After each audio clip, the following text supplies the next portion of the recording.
ലൂക്കോസിന്റെ സുവിശേഷം 2-ാം അധ്യായം അതിന്റെ 14-ാമത് വാക്യം ക്രൈസ്തവ ജനതയ്ക്ക് മാത്രമല്ല അക്രൈസ്തവർക്കും കൂടെ പരിചിതമായിരിക്കുന്ന ഒരു വേദഭാഗമാണ്.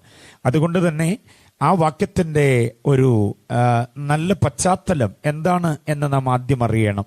അതിനുശേഷം ദൈവപ്രസാദം അതിന്റെ പ്രസക്തി എന്താണ് എന്ന് നാം അറിയണം. അതിനുശേഷം ദൈവപ്രസാദം എങ്ങനെ പ്രാപിക്കാം എന്നതിന്റെ വഴി നാം അറിയണം. ആകയാൽ ഇന്ന് രാത്രിയിൽ നാം കേൾക്കാൻ പോകുന്നതായിരിക്കുന്ന സന്ദേശത്തിന്റെ ആകെയുള്ളതായിരിക്കുന്ന രൂപരേഖയാണ് ഞാൻ പ്രസ്താവിച്ചത്. ആദ്യമായി നാം ചിന്തിക്കാൻ പോകുന്നത് വിഷയം അതിന്റെ തനിമയോടുകൂടെ ഏറ്റെടുക്കാൻ കഴിയണം. എന്തെങ്കിലും പറഞ്ഞു പോകാനല്ല ഞാൻ ആഗ്രഹിക്കുന്നത്. പകരം ഈ ദൈവപ്രസാദം എന്ന വിഷയത്തെ ആധികാരികമായി നിങ്ങളുടെ ഉൾത്തടത്തിലേക്ക് ആഴത്തിൽ പതിപ്പിക്കാൻ ആഗ്രഹിക്കുന്നു. 3 പ്രധാന ഭാഗങ്ങളായിട്ട് ഞാൻ അതിനെ വിഭജിക്കുന്നു. ആ വിഭജനം ഓരോന്നും അറിയുകയും അതിന്റെ ഓരോ വിശകലനങ്ങളും നിങ്ങൾ ആഴത്തിൽ പഠിക്കുകയും ചെയ്യുക. ആദ്യമായി നാം ചിന്തിക്കുന്നത് നമ്മുടെ വാഴ്ത്തപ്പെട്ട കർത്താവിന്റെ ഭൂതലത്തിലേക്കുള്ള അവതാരത്തിന്റെ വേളയിൽ അഥവാ തിരുപ്പിറവിയുടെ ആ ശുഭമുഹൂർത്തത്തിൽ ഒരു പാട്ട് കേൾക്കാനിടയായി. ആ പാട്ടാണ് നമ്മൾ ഇവിടെ വായിച്ചു കേട്ട ദൂതസഞ്ചയം പാടിയ ദൈവത്തിന്റെ അനുഗ്രഹീതമായ മ്യൂസിക് ടീം ഇറങ്ങി വന്ന് അന്തരീക്ഷത്തിൽ നിന്നുകൊണ്ട് ആലപിച്ച് അതിമനോഹരമായിരിക്കുന്ന ഒരു ഗാനത്തിന്റെ ഒരു നുറുങ്ങാണ്, ഒരു ഈരടിയാണ് 2-ാം അധ്യായം 14-ാമത് വാക്യത്തിൽ ലൂക്കോസ് എന്ന ചരിത്രകാരൻ, ലൂക്കോസ് എന്ന അനുഗ്രഹീതനായ ദൈവഭക്തൻ തന്റെ പുസ്തകത്തിൽ ലിഖിതമാക്കിയിട്ടുള്ളത്. അതുകൊണ്ട് യേശുവിന്റെ തിരുപ്പിറവിയുടെ നേരത്ത് ഇങ്ങനെ ഒരു പാട്ടിന്റെ ആവശ്യകത അതെന്തായിരുന്നു എന്ന് നാം അറിയണം.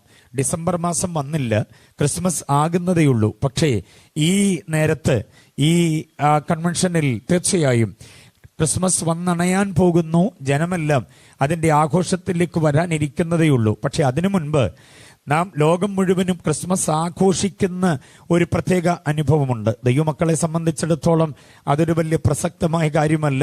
കർത്താവ് നമ്മുടെ ഉള്ളിൽ ജനിച്ചതാണ് നമ്മുടെ ക്രിസ്മസ്. Price the Lord. അതാ നമ്മുടെ ആവേശം. പക്ഷേ ആ ഒരു നേരത്ത് യേശു ജനിച്ചു എന്ന് പറയുന്ന ആ നേരം അത് ഡിസംബർ മാസമോ 25-ാം തീയതി ഒന്നുമല്ല.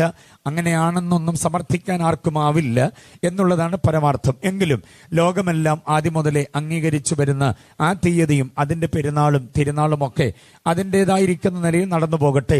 ഞാൻ അതിൻ്റെ വിമർശനത്തിലേക്കൊന്നും പോകുന്നില്ല. എനിക്ക് ഓർമ്മപ്പെടുത്താനുള്ളത് യേശു മാനവജാതിയുടെ പാപപരിഹാരത്തിന് വേണ്ടി, രക്ഷാകര ദൗത്യത്തിന് വേണ്ടി, പാപത്തിന്റെ അഗാധതലങ്ങളിൽ ആണ്ടുപോയവനെ യാഗമോ യോഗമോ അർപ്പണമോ തർപ്പണമോ തിരുനാളോ പെരുന്നാളോ കൊണ്ട് നേടിയെടുക്കാം എന്ന് മതങ്ങൾ ഇവിടെ പഠിപ്പിക്കുമ്പോൾ, വേദാന്തികൾ പഠിപ്പിക്കുമ്പോൾ അതങ്ങനെ അല്ല എന്ന വസ്തുത ശക്തമായി തിരുവചനത്തിൽ അധിഷ്ഠിതമായി നമുക്ക് ലഭിക്കപ്പെട്ടിട്ടുണ്ട്. മാനവജാതിയുടെ രക്ഷാകര ദൗത്യത്തിനായി പാർത്തലത്തിൽ പിറന്ന് യേശുവിന്റെ ആ തിരുപ്പിറവിയുടെ നേരത്ത് അതിമനോഹരമായ ഈ ഗാനവീതിയുടെ സന്ദർഭം എന്തായിരുന്നു കേൾക്കുക.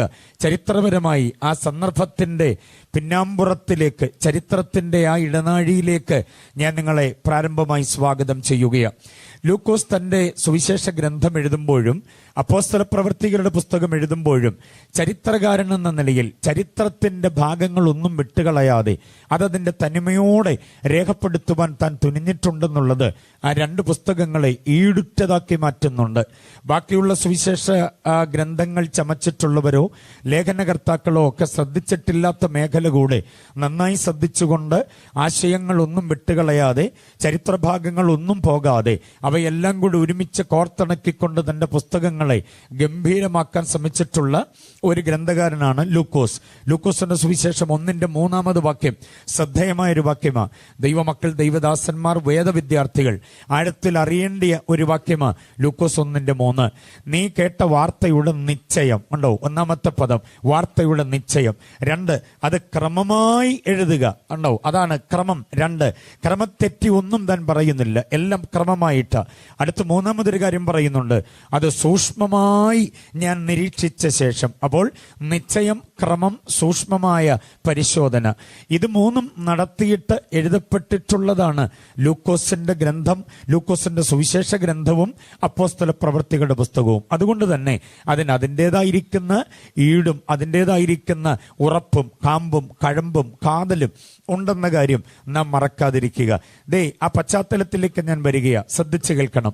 യഹൂദ പശ്ചാത്തലം അനുസരിച്ച്, അഥവാ യഹൂദന്റെ ജീവിത രീതി അനുസരിച്ച് ഒത്തിരി സംസ്കാരങ്ങൾ, ഒത്തിരി പാരമ്പര്യങ്ങൾ, ഒത്തിരി കടമകൾ, കർത്തവ്യങ്ങൾ അവർ മറക്കാതെ അനുഷ്ഠിക്കുന്നവരാ. അതിൽ ഒരു പ്രത്യേക സമ്പ്രദായമാണ് ഈ പാട്ടിന്റെ പിന്നിലുള്ളത് എന്ന് നാം തിരിച്ചറിയണം. ഒരു യഹൂദ പെൺകുട്ടി ഗർഭവതിയായാൽ അവരുടെ പ്രസവത്തിന്റെ സമയം അടുക്കുന്ന നേരമാകുമ്പോഴേക്കും വീട്ടുകാർക്ക് നമ്മളെപ്പോലെ ആവലാതിയും വേവലാതിയും ഒന്നുമില്ല. ഏത് ഹോസ്പിറ്റലിൽ അഡ്മിറ്റ് ചെയ്യണം, ഏത് ഡോക്ടറെ കാണിക്കണം എന്നൊന്നും അവർക്ക് വേവലാതിയില്ല. കാരണം എന്താണെന്നറിയാമോ? ദൈവം ആ ജനത്തെ അങ്ങനെ അങ്ങ് അനുഗ്രഹിച്ചിട്ടുണ്ട്. അതുകൊണ്ട് മോളുടെ പ്രസവം നന്നായി ആരോഗ്യത്തോടെ ക്ഷേമമായി വീട്ടിൽ തന്നെ നടക്കും എന്നവർക്ക് നല്ല ഉറപ്പുണ്ട്. ആകയാൽ അവരെന്താ ചെയ്യാന്നറിയാമോ? പ്രസവ സമയം അടുക്കുന്ന ആ നേരമാകുമ്പോൾ അവരുടെ സ്വന്തം വീട്ടിലെ ഒരു മുറി പ്രസവമുറിയായി നന്നായി ഒരുക്കി തയ്യാറാക്കും. ആ കുടുംബത്തിലെ നല്ല മുതിർന്ന അമ്മച്ചിമാര്, പിന്നെ വയറ്റാട്ടികളായി അവരുടെ പരിചയമുള്ള സ്ത്രീകൾ, അനുഭവ സമ്പത്തുള്ള അമ്മച്ചിമാരെ നേരത്തെ പറഞ്ഞ് ഏർപ്പാടാക്കിയിരിക്കും. അവർ 2 ആഴ്ചയ്ക്ക് മുൻപേ ഈ പെൺകുട്ടിയെ സന്ദർശിക്കും. ആ വീട്ടിൽ ആ കുട്ടിയോടൊത്ത് പാർക്കും. പ്രസവം എന്ന കർമ്മം, അതിൻ്റെതായിരിക്കുന്ന ഉത്തരവാദിത്വങ്ങൾ, അതിൽ ആ കുട്ടി അറിയേണ്ടതായ ഒത്തിരി കാര്യങ്ങൾ അവളെ പറഞ്ഞ് ബോധവൽക്കരിക്കും. അവളോടൊപ്പം ഇടപെടുകി സഹവസിച്ച് അവളോടൊപ്പം ഉണ്ടാകും. അവൾക്ക് വേണ്ടുന്ന നല്ല ഭക്ഷണമൊക്കെ കൊടുത്ത് മനസ്സിനെ സന്തോഷിപ്പിക്കുന്ന ഒത്തിരി കാര്യങ്ങൾ പറഞ്ഞ് അവളോടൊപ്പം അവരുണ്ടാകും. അങ്ങനെ ഈ പ്രസവത്തിന്റെ പ്രത്യേക സമയം അങ്ങോട്ട് എത്തുന്ന നേരമാകുമ്പോൾ ഈ മുറിക്കകത്ത് അവളെ കയറ്റി ഏറ്റവും നന്നായി വൃത്തിയായി വെള്ള വിരികൊണ്ട് മുകളും അതിൻ്റെ വശങ്ങളൊക്കെ ഈ പന്തല് അലങ്കരിച്ചിരിക്കുന്ന പോലെ നന്നായി അലങ്കരിച്ച് വൃത്തിയുള്ളൊരിടമാക്കി ആ മുറി മാറ്റും. എന്നിട്ട് ആ കുട്ടിയും കൊണ്ട് അതിലേക്ക് പ്രവേശിക്കുകയാണ്. അതിനകത്ത് ഈ കുട്ടിയും ഈ വയറ്റാട്ടികളായ 1-2 അമ്മച്ചിമാരും കൂടെ അതിനകത്ത് പ്രവേശിച്ചു കഴിഞ്ഞാൽ പിന്നെ ആർക്കും അങ്ങോട്ട് പ്രവേശനമില്ല. എന്നാൽ ഇവരുടെ ഗർഭത്തിന് ഉത്തരവാദിയായ ഇവരുടെ ഭർത്താവുണ്ടല്ലോ, ആ ഭർത്താവിന് ആ നേരത്താണ് അവന്റെ അന്തസ്സും അഭിമാനവും പുരുഷത്വവും ഒക്കെ തെളിയിക്കുവാനുള്ള ഏറ്റവും നല്ലൊരു മുഹൂർത്തം. അതെങ്ങനെയാണെന്നറിയാമോ? തൻ്റെ ഭാര്യയുടെ പ്രസവം ഏതാണ്ട് ഇന്ന ദിവസമാകും എന്നുറപ്പ് അവനും ബോധ്യമായി കഴിഞ്ഞാൽ ആ നാട്ടിലെ ഏറ്റവും മികച്ച ഒരു മ്യൂസിക് ടീമിനെ അവൻ ആ വീട്ടുമുറ്റത്ത് വരുത്തണം. അത് നേരത്തെ പറഞ്ഞ് ഏർപ്പാടാക്കും. അതിനുവേണ്ടി അഡ്വാൻസ് ഒക്കെ കൊടുത്ത് ക്ലിയറാക്കി അവരെ ഇങ്ങനെ ക്രമീകരിക്കും. അവരാ ദിവസമാകുമ്പോഴേക്കും അവിടെ ആ മുറ്റത്ത് വരും.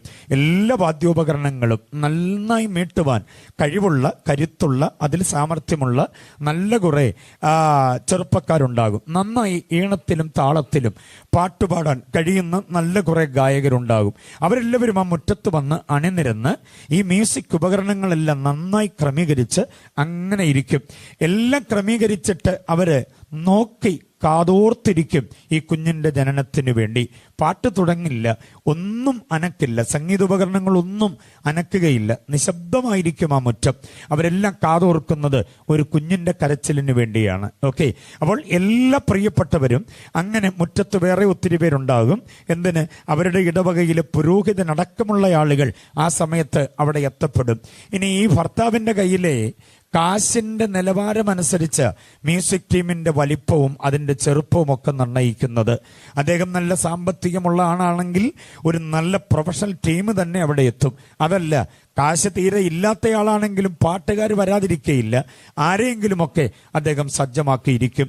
ഏതെങ്കിലുമൊക്കെ 1-2 സംഗീതോപകരണങ്ങളും നന്നായി പാടാൻ കഴിയുന്ന 1-2 പാട്ടുകാരുമൊക്കെയായി ആ മുറ്റത്ത് അവരങ്ങനെ തമ്പടിച്ച് വളരെ താല്പര്യത്തോടെ നിൽക്കും. കുറെ സമയം കഴിയുമ്പോൾ ഈ പ്രസവമുറിയുടെ കിളിവാതിൽ തുറന്നിട്ട് വയറ്റാട്ടിയിൽ ഒരാൾ തലവെളിയിലേക്കിട്ട് പറയും, പ്രസവം നടന്നു, സുഖപ്രസവമായിരുന്നു. അത് അവർ കേട്ട് മനസ്സുകൊണ്ട് സന്തോഷിക്കും. അടുത്ത വാചകം കേൾക്കാൻ അവർ കാതോർക്കും. കുട്ടി പെണ്ണാണ് എന്ന് പറഞ്ഞെന്നിരിക്കട്ടെ, അങ്ങനെ ഒരു ഡയലോഗാണ് അകത്ത് നിന്ന് പറയുന്നതെങ്കിൽ പിന്നെ സംഭവിക്കുന്ന എന്താണെന്നറിയാമോ? പാടാൻ വന്നവരും വാദ്യോപകരണങ്ങൾ വായിക്കാൻ വന്നവരാരും പരസ്പരം നോക്കാതെ ഒന്നും മിണ്ടാതെ ഈ വാദ്യോപകരണങ്ങൾ കയ്യിലെടുത്ത് വെച്ച് പാടാൻ കൊണ്ടുവന്ന പാട്ടുമൊക്കെയായി ആ മുറ്റത്തു നിന്ന് മരണവീട്ടിൽ നിന്ന് ജാഥയായി ഇറങ്ങിപ്പോകുന്ന പോലെ ഒറ്റ പോക്കങ്ങ് പോവും. നിങ്ങളിങ്ങനെ നിശബ്ദമായിട്ടിരിക്കുന്ന പോലെ ആ മുറ്റം നിശബ്ദതയുടെ ഒരു തളം കെട്ടി ആകെപ്പാടെ ആരും ഒന്നും മിണ്ടത്തില്ല. എന്നാലും ഇങ്ങനെ സംഭവിച്ചല്ലോ, പൊന്നു ദൈവമേ, സങ്കടമാണല്ലോ എന്ന നിലയിൽ എല്ലാവരും ആ മുറ്റം വിട്ടിറങ്ങിപ്പോകും. ആരുമുണ്ടാകില്ല. മരണവീട്ടിൽ തലയും കുനിച്ച് അങ്ങോട്ടും ഇങ്ങോട്ടും എന്ത് ചെയ്യണമെന്നറിയാൻ വയ്യാതെ നടക്കുന്ന ചിലരെ പോലെ ഈ പെണ്ണിന്റെ ഭർത്താവ് അല്ലെങ്കിൽ ഈ കുഞ്ഞിന്റെ അപ്പൻ ആ മുറ്റത്ത് അങ്ങോട്ടും ഇങ്ങോട്ടും നടക്കും. അല്പം കഴിയുമ്പോൾ പ്രായമുള്ള ആരെങ്കിലും വന്ന്, സാരമില്ല മോനെ, ദൈവഹിതം ഇങ്ങനെ ഏറ്റെടുക്കുക, അല്ലാതെ ഇപ്പം എന്താ ചെയ്യുക എന്ന് പറഞ്ഞ് അവനെ ആശ്വസിപ്പിക്കും. ഓക്കെ എന്ന് പറഞ്ഞ് അവനും സ്വയം ആശ്വാസം കൊള്ളും. ഇതാ പെണ്ണ് പിറന്നാലുള്ള സ്ഥിതി. സഹോദരി സമാജം ഒന്നും പിണങ്ങരുത്. ഇത് യഹൂദന്റെ ജീവിത പശ്ചാത്തലത്തിൽപ്പെട്ട കാര്യമാണ്. പക്ഷേ ശ്രദ്ധിക്കാം, അടുത്ത ഭാഗം.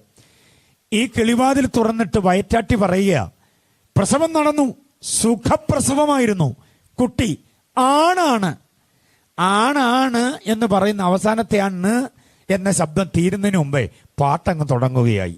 സംഗീതോപകരണങ്ങൾ സ്വിച്ച് ഓൺ ചെയ്യുമ്പോൾ ലൈറ്റ് കത്തുന്ന പോലെ, ഫാൻ കറങ്ങുന്ന പോലെ, ഷവർ ഓൺ ചെയ്താൽ വെള്ളം അനസ്യൂതം പ്രവഹിക്കുന്ന പോലെ ആണാണ് എന്ന് പറഞ്ഞു തീർന്ന ഉടൻ പാട്ടങ്ങ് തുടങ്ങുകയാണ്. ആ പാട്ട് പിന്നെ തുടങ്ങിയാൽ ഒടുങ്ങുന്ന എപ്പോഴാന്നൊന്നും പറയാൻ പറ്റില്ല. മണിക്കൂറുകൾ അങ്ങനെ നീണ്ട് പൊക്കൊണ്ടിരിക്കും. സംഗീതോപകരണങ്ങൾ വായിക്കുന്നവന്റെ കലാവിരുത് അവൻ ആ മുറ്റത്തങ്ങ് പ്രകടമാക്കും. പാടാൻ കഴിയുന്നവന്റെ കണ്ടനാളത്തിന്റെ പ്രത്യേകത അവൻ എല്ലാവരുടെയും മുമ്പിൽ അങ്ങ് പ്രകടമാക്കും. മണിക്കൂറുകൾ നീളും. അങ്ങനെ പാട്ടതിന്റെ ഉച്ചസ്ഥായിലേക്ക് എത്തും. എന്താ പാട്ടെന്നല്ലേ? ജനിച്ച ആൺകുട്ടിയുടെ മുഖം ഇവർ കണ്ടില്ല, പക്ഷേ കൊണ്ടുവന്ന പാട്ട് ഈ ആൺകുട്ടി രാജാവാകും, ലോകം കീഴടക്കും, അവനായിരിക്കും ഉന്നതൻ, അവനെ വണങ്ങും മറ്റുള്ളവരെല്ലാം, അവൻ ദൈവദത്തമായ കഴിവുകളോടെ വന്നവനാണ്, അവനാണ് ഉന്നതൻ എന്നൊക്കെ പറഞ്ഞ് അവനെ പുകഴ്ത്തുന്ന പാട്ടുകളാണ്.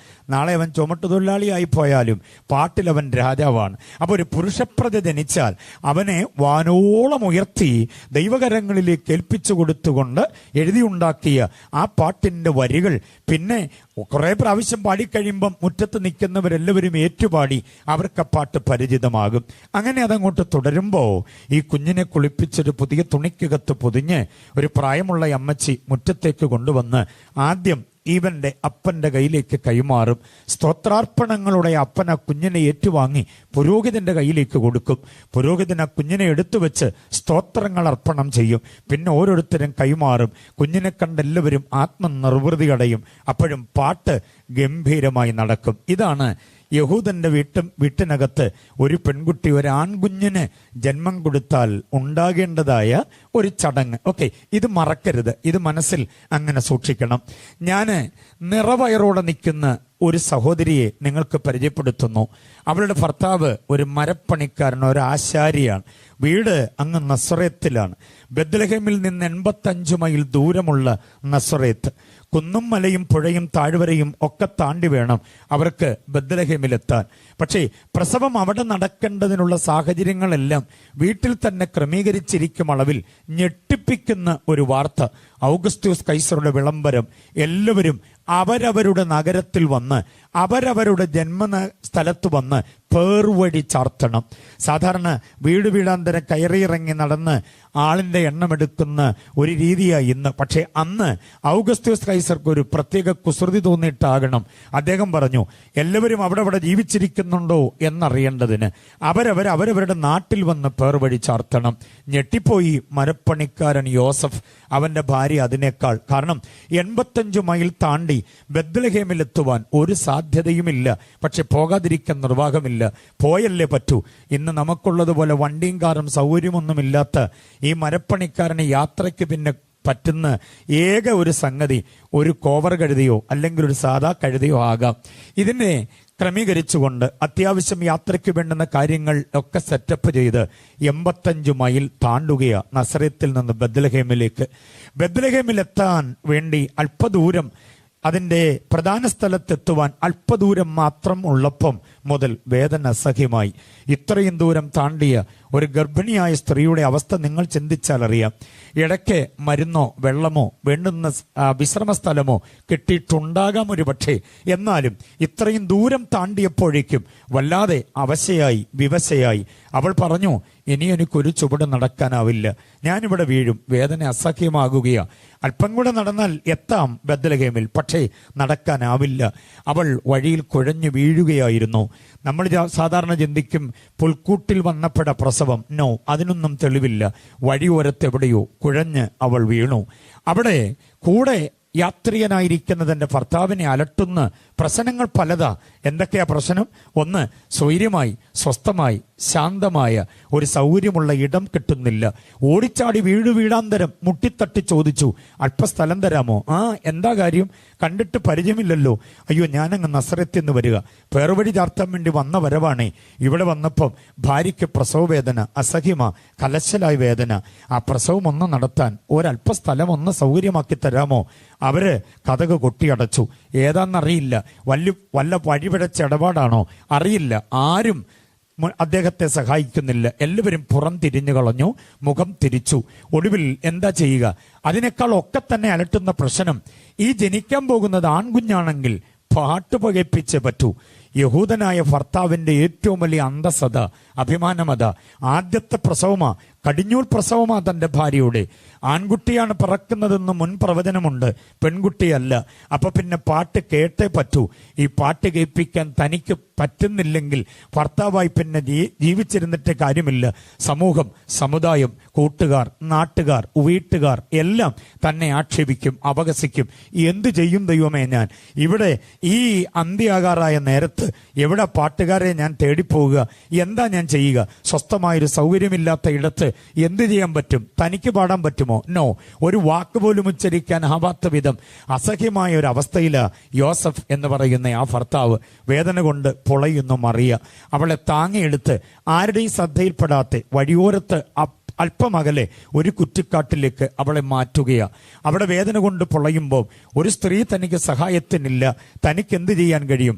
എന്തും വരട്ടെ, വേദന കടിച്ചമർത്തി ആകപ്പാടെ ഒരു വല്ലാത്ത പരുവത്തിൽ യോസഫ് അങ്ങനെ നിൽക്കുമ്പോൾ ഒരു ആൺപ്രജ ഭൂതലത്തിലേക്ക് പിറന്നു വീഴുകയാ. വീഴുന്ന ആ ശുഭമുഹൂർത്തത്തിൽ യഹൂദന്റെ പാരമ്പര്യം, ആൺകുഞ്ഞ് പിറന്നിങ്ങോട്ട് വീണാൽ ഏതെങ്കിലും ഒരു ശബ്ദം, എന്തെങ്കിലും ഒരു ശബ്ദം പ്രപഞ്ചത്തിന്റെ അവന്റെ കാതിൽ എത്തുന്നതിന് മുൻപ് ആ കുഞ്ഞിന്റെ കാതിൽ താളാത്മകമായ പാട്ട് കേട്ടേ പറ്റുകയുള്ളൂ എന്ന യഹൂദന്റെ പ്രമാണം. അതുകൊണ്ട് ഈ ഉലകത്തിൽ യഹൂദനായി ഒരാൺകുഞ്ഞ് ജനിച്ചിട്ട് പാട്ട് കേൾക്കാത്ത ഒരേ ഒരു കുഞ്ഞ് എൻ്റെ മോനാകും. തമ്പുരാനെ, ഞാൻ ഇത്രയ്ക്ക് ഗതികേടിലായി പോയല്ലോ എന്ന ചിന്തയുമായി അങ്ങനെ വല്ലാതെ നിൽക്കുന്ന നേരത്ത് പ്രസവം നടക്കുക.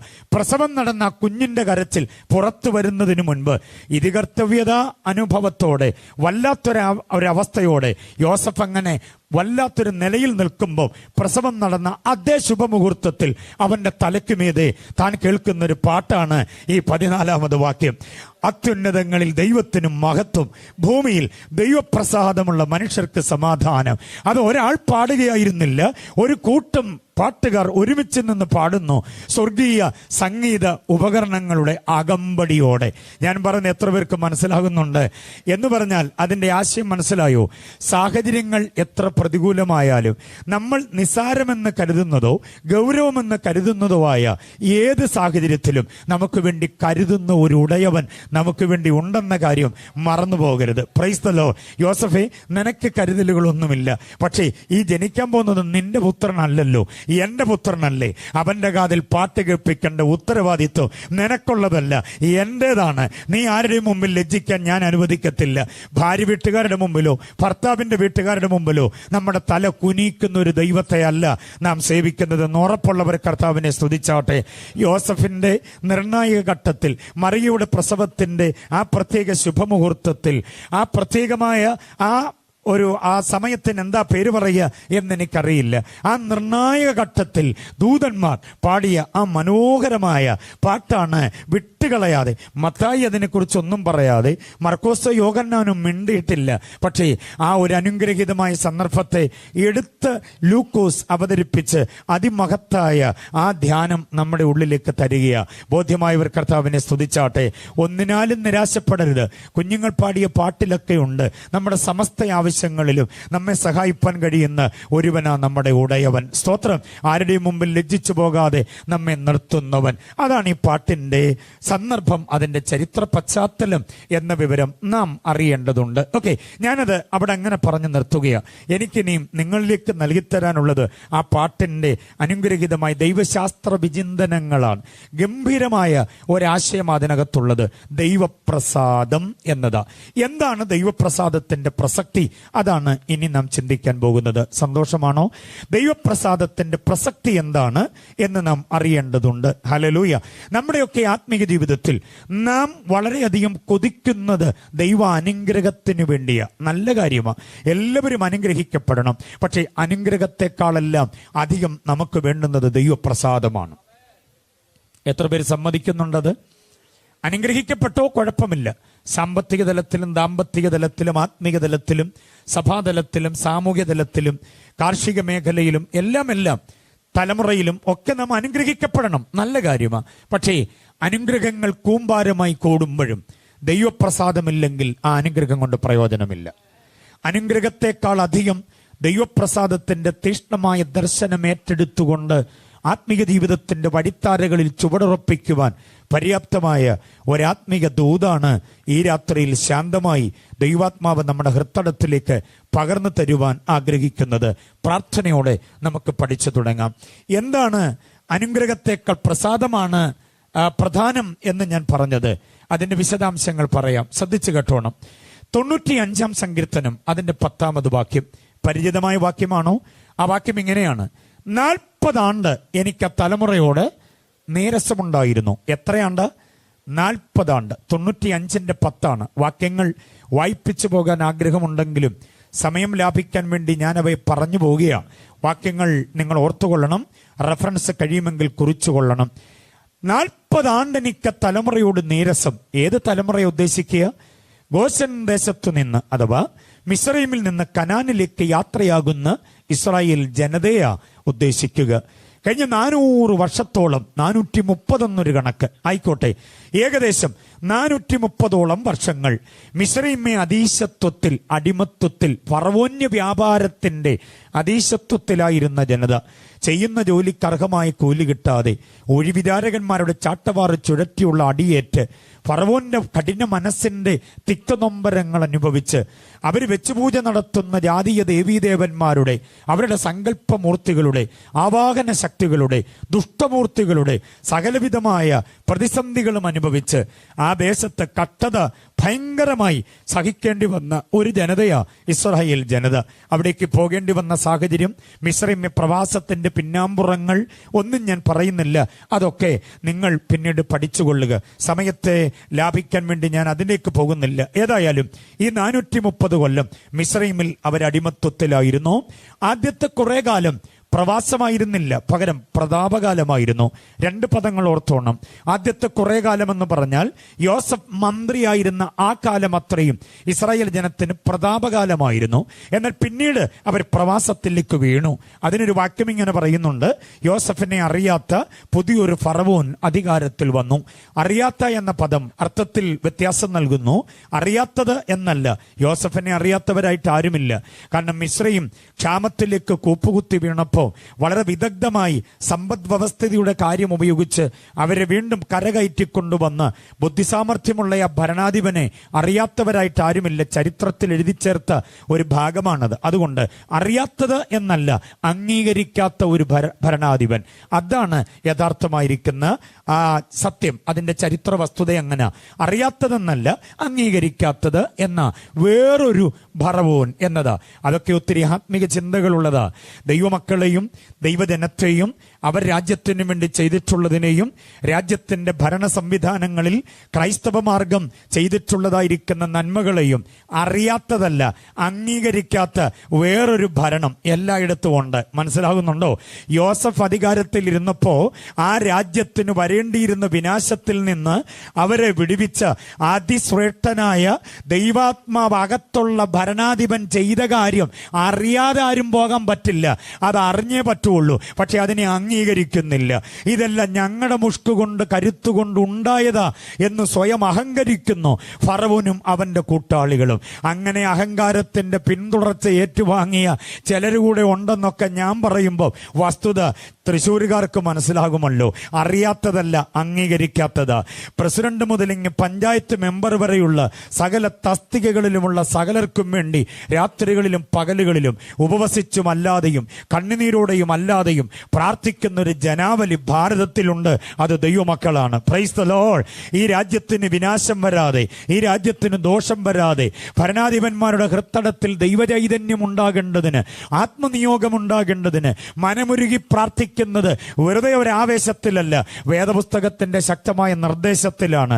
അതുകൊണ്ട് രാജ്യത്തിന് വേണ്ടി കണ്ണുനീരൊഴുക്കുന്ന നമ്മളെയും നമ്മെ നയിക്കുന്ന കർത്താവിനെയൊക്കെ അറിയത്തില്ലെന്നൊക്കെ ആർക്കും പറയാൻ പറ്റില്ല. അത് അംഗീകരിക്കാത്തതാ. അതിന്റെ ഒരു തനിമയാണ് യോസഫിനെ അറിയാത്ത ഫറവോൻ. വിടുന്നു ഞാൻ ആ ഭാഗം. ഓക്കെ, അപ്പോൾ യോസഫ് അധികാരത്തിൽ ഇരുന്ന കാലം അവർക്ക് പ്രവാസമല്ല, പ്രതാപമായിരുന്നു. എന്നാൽ യോസഫിനെ അംഗീകരിക്കാത്ത ഭരണാധിപൻ വന്നപ്പോൾ അവർ പ്രവാസത്തിലേക്ക് പോയി. ആ കാലഘട്ടമാണ് ഏതാണ്ട് 430 എന്നൊക്കെ പറയുന്നത്.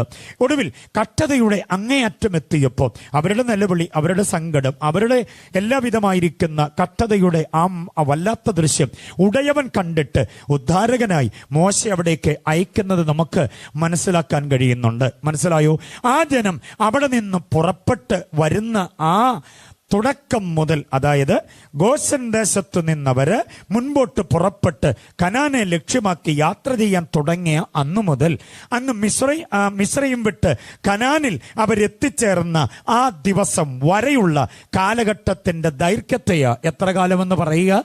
40 കൊല്ലം എന്ന് പറയുക. ഈ 40 കൊല്ലവും ദൈവത്തിന് അവരോട് എന്തോ ആയിരുന്നു? നീരസമായിരുന്നു. നീരസമായിരുന്ന ഈ ജനത്തെ ദൈവം നടത്തിയ വിധം ഒന്ന് ഓർത്തു നോക്കിക്കേ. അതാ എനിക്ക് വിശേഷാൽ പറയാനുള്ളത്. അനുഗ്രഹത്തെക്കാൾ ഉപരി ദൈവപ്രസാദം വേണമെന്ന് കാര്യമായി ഞാൻ സ്ഥാപിക്കുമ്പോൾ ഈ ചിന്ത പഠിക്കാതെ പോകരുത്. 40 ആണ്ട് ദൈവത്തിന് അവരോട് നീരസമായിരുന്നെങ്കിലും ശ്രദ്ധിച്ചോണം, ഒരു ദിവസം പോലും വെള്ളം കൊടുക്കാതിരുന്നില്ല ദൈവം. ഒരു ദിവസം പോലും മന്ന കൊടുക്കാതിരുന്നില്ല. ഒരു ദിവസം പോലും അവർ ദാഹിച്ചില്ല, വിശന്നില്ല. മരുഭൂമിയുടെ കനത്ത ചൂടിനാൽ അവർ കരിഞ്ഞുണങ്ങിപ്പോകാതിരിക്കാൻ മേഘസ്തംഭത്തെ അവർക്ക് തണലാക്കി. മരുഭൂമിയുടെ കൊടിയ അന്ധത അവരെ ബാധിക്കാതിരിക്കാൻ രാത്രിയിലെ ഭയങ്കരമായ ഇരുട്ട്, കുറ്റാക്കുറ്റിരുട്ടെന്നൊക്കെ പറയുന്നത് അവർക്ക് ദോഷമാകാതിരിക്കാൻ ദൈവം അവർക്ക് അഗ്നിസ്തംഭത്തിന്റെ പ്രകാശം കൊടുത്തു. ഒരു രാജാവും അവരെ തോൽപ്പിക്കാൻ അനുവദിച്ചില്ല. ഇട്ട് നടന്ന് ചെരുപ്പ് തേഞ്ഞു പോകാതെ, കുത്തി നടന്ന വടി ഒടിഞ്ഞു പോകാതെ, ഇട്ട് നടന്ന വസ്ത്രം പഴകിപ്പോകാതെ, അവരിൽ ഒരു ബലഹീനനും ഉണ്ടാകാതെ ദൈവം നടത്തി. ആരെയാ? ഇസ്രായേൽ ജനം എന്നുള്ളത് വിട്, നീരസമുള്ള ജനത്തെ കണ്ടോ? ദൈവത്തിന് നീരസമുള്ള ജനത്തെ ഇത്ര ശ്രേഷ്ഠമായി നടത്തി. അതാണ് അനുഗ്രഹം എന്ന് പറയുന്നത്. പുറപ്പാട് പുസ്തകത്തിൽ വാക്യം ഇങ്ങനെയുണ്ട്, എന്താണെന്നറിയാമോ? ഒരു നായ് പോലും അവരുടെ നേരെ കുരച്ചില്ല. ഓ, എന്നെ നടത്തിപ്പായിരുന്നു അത്. മനസ്സിലാക്കുന്നുണ്ടോ നിങ്ങൾ? ഒരു നായ് പോലും അവരുടെ നേരെ കുരച്ചില്ല. അത്രയ്ക്ക് ഗംഭീരമായി ദൈവം അവരെ നടത്തി. എത്ര വർഷം നീരസമുണ്ടായിരുന്നു. പക്ഷെ കേൾക്കണോ അതിന്റെ അവസാന ഭാഗം? 1 കൊരിന്ത്യർ ലേഖനം 10-ാം അധ്യായം 5-ാം വാക്യം പൗലോസ് ഇങ്ങനെ പറയുന്നു, അവരിൽ മിക്കപേരെയും ദൈവം അനുഗ്രഹിച്ചില്ലെന്നല്ല, അവരിൽ മിക്കപേരെയും ദൈവം എന്തോ ഇതില്ല, പ്രസാദിച്ചില്ല. അതുകൊണ്ട് അവരെന്ത് ചെയ്തു പോയി? മരുഭൂമിയിൽ വീണുപോയി, പട്ടുപോയി. ബോധ്യമായവർ കർത്താവിനെ സ്തുതിച്ചാട്ടെ. ഇഷ്ടം പോലെ മന്നാ തിന്നുകയും ഇഷ്ടം പോലെ വെള്ളം കുടിക്കുകയും, ആ വെള്ളം എന്നൊക്കെ പറഞ്ഞ വെറുതെ തോട്ടിലൂടെ ഒഴുകിപ്പോകുന്ന വെള്ളമല്ല, പാറയെപ്പിളർന്ന വെള്ളം. അതവർ ചോദിച്ച അളവിൻ പ്രകാരമല്ല. 600,000 വരുന്ന ജനത്തിന് 600,000 ലിറ്റർ വെള്ളമല്ല, 600,000 കുപ്പി വെള്ളമല്ല, 600,000 ഗ്ലാസ് വെള്ളമല്ല, ഒരു ജല തടാകം കൊടുക്കുകയായിരുന്നു ദൈവം. അപ്പൊ നീരസമുള്ളവനെ ദൈവം നടത്തുന്ന വഴിയുണ്ടോ? വണ്ടി തന്നതുകൊണ്ട്, കാറ് തന്നതുകൊണ്ട്, ഇഷ്ടം പോലെ ഭൂമിക തന്നതുകൊണ്ട്, തൃശ്ശൂർ പട്ടണത്തിൽ ഗംഭീരമായി കമ്പിയും കട്ടയും കല്ലും സിമെന്റും പെയിന്റും തടി കൊണ്ട് വർണ്ണാഭമായൊരു വീട് തന്നതുകൊണ്ട് ദൈവം എന്നെ അനുഗ്രഹിച്ചു നമ്മൾ പറയും. അതൊക്കെ നല്ല കാര്യമാണ്. പക്ഷെ ഈ അനുഗ്രഹത്തിന്റെ കൂടെ പ്രസാദമില്ലെങ്കിൽ ഇതുകൊണ്ട് പ്രയോജനമില്ല. അനുഗ്രഹത്തെക്കാൾ അധികം പ്രസാദമാണ് വേണ്ടുന്നത്. ബോധ്യമായവർ എത്ര പേരുണ്ട്? ഈ ചിന്തയിലൂടെ പ്രസാദത്തിന് പ്രസക്തി എന്ന് ബോധ്യമായവർ ആ കരമുയർത്തി കർത്താവിനെ സ്തുതിച്ചാട്ടെ. ദൈവം പ്രസാദിക്കണം, നമ്മെ അനുഗ്രഹിച്ച പോരാ. 4 നേരവും കർത്താവിനെ നോക്കിപ്പാർത്ത് വിളിച്ച് ഉപവസിക്കുകയും സഭായോഗം ഒന്നും മുടക്കാതെ ഉപവാസങ്ങൾ 7, 14, 21, 40, 51 ഒക്കെ എടുക്കുന്ന ഒത്തിരി ദൈവമക്കളുണ്ട്. ഇതെല്ലാം നമ്മൾ അനുഭവിക്കുമ്പോഴും ദൈവം നമ്മളെ അനുഗ്രഹിച്ചു എന്ന് നമ്മൾ പറയുമ്പോഴും പ്രസാദം കിട്ടിയിട്ടുണ്ടോ എന്ന അവബോധം, ആ വീണ്ടും വിചാരം എത്ര പേരെ ഭരിക്കുന്നുണ്ട്? Praise the Lord.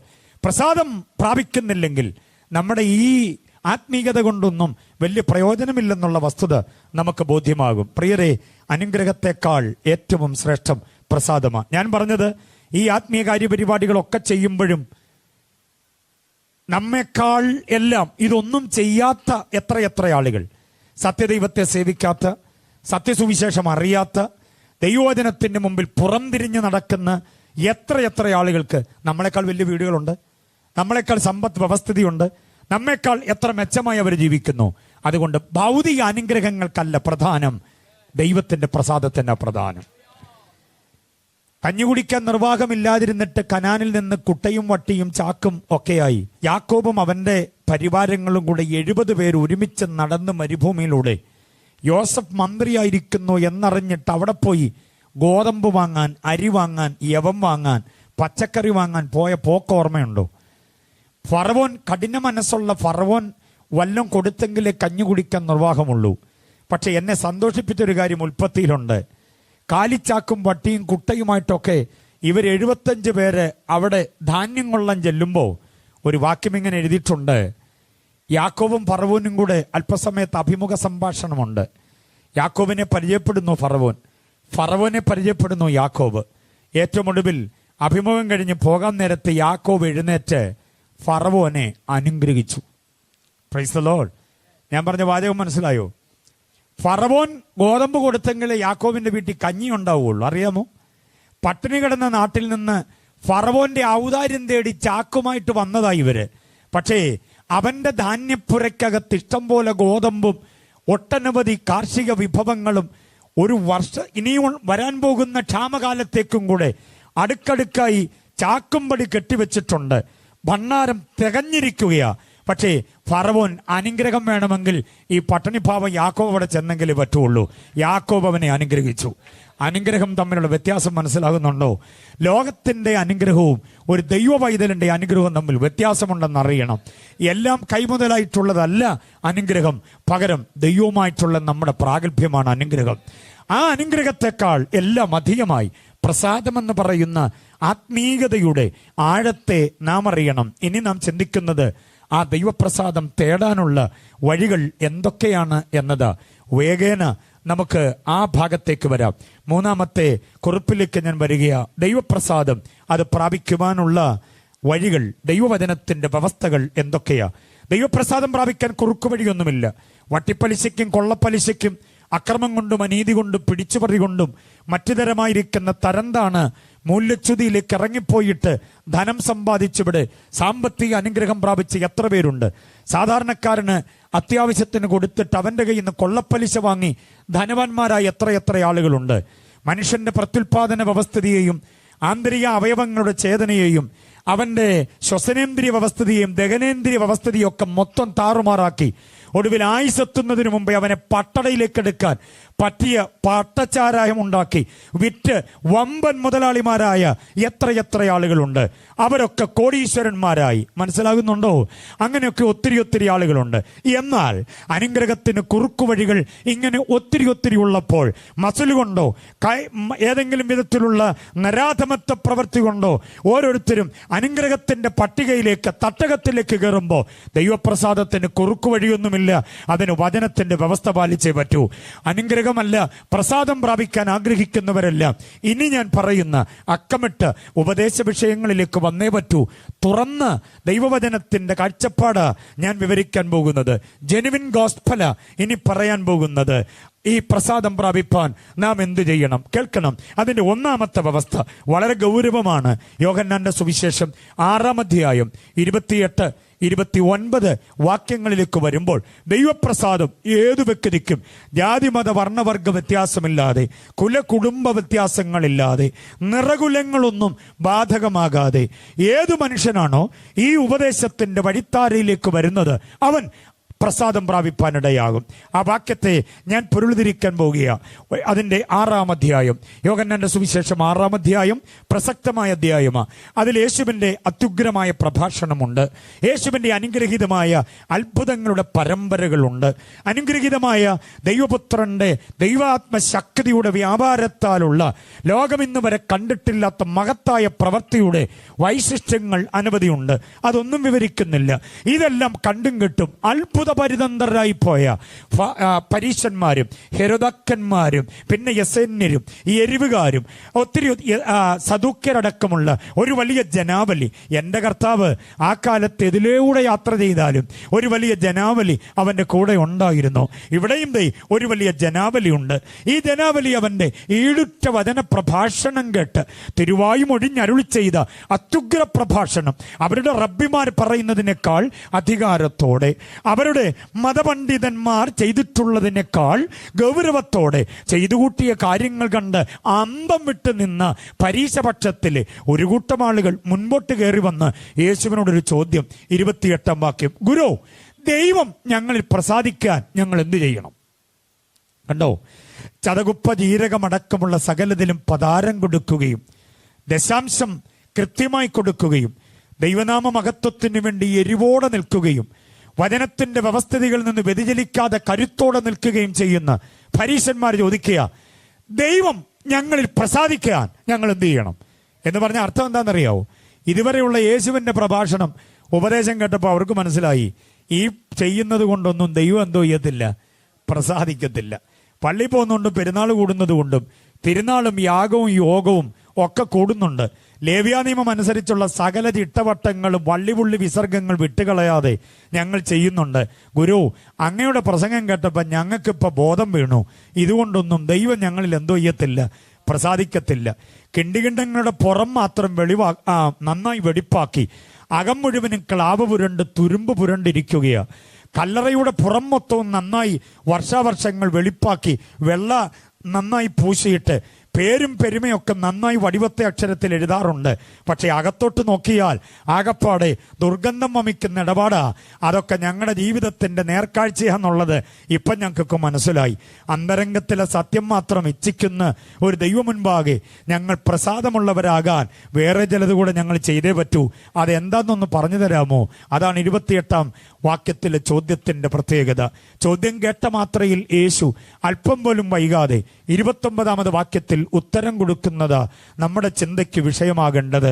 29-ാം വാക്യം ഇങ്ങനെയാ പറയുക, ദൈവം ഒരുവനെ അയച്ചിട്ടുണ്ട് ഇങ്ങോട്ട്, അവനിൽ നിങ്ങൾ വിശ്വസിക്കുന്നതാ ദൈവം പ്രസാദിക്കാനുള്ള ഏക മാർഗം.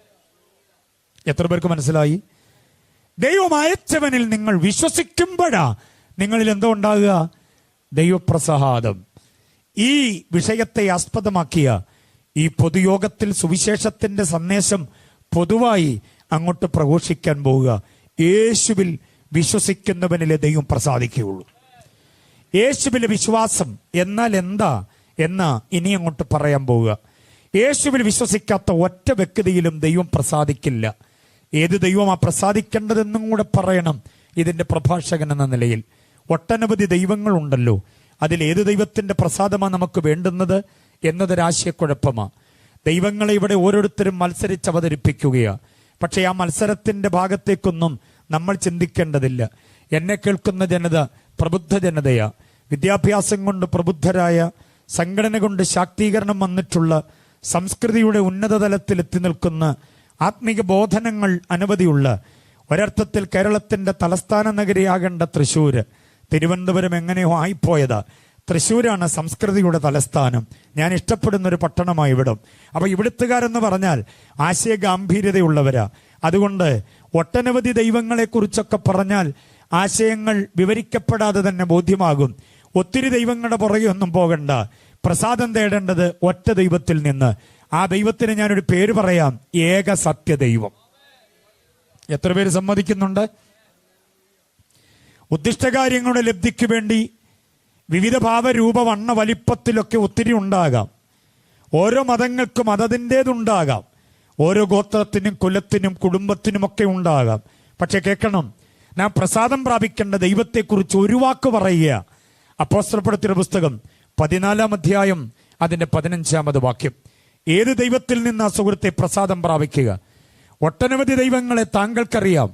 അവയിൽ നിന്നെല്ലാം പ്രസാദം പ്രാപിക്കുവാൻ താങ്കൾ ചെയ്തു കൂട്ടുന്ന കർമ്മകാണ്ഡങ്ങൾ അനവധി നിരവധിയാ. പക്ഷേ ഞാനിന്ന് രാത്രിയിൽ പറയുന്ന ഈ ആത്മീയ സന്ദേശം ഒത്തിരി ദൈവങ്ങളിൽ നിന്നുള്ള പ്രസാദമല്ല, ഒരൊറ്റ ദൈവം. ആ ദൈവത്തിന്റെ പേരാ ഏകസത്യ ദൈവം. അത് പറയുന്നത് യോഹന്നാൻ 17:3. കണ്ടോ, എൻ്റെ വാക്യങ്ങളും ചിന്തകളുമെല്ലാം വാക്യത്തെ അടിസ്ഥാനമാക്കിയാണ്.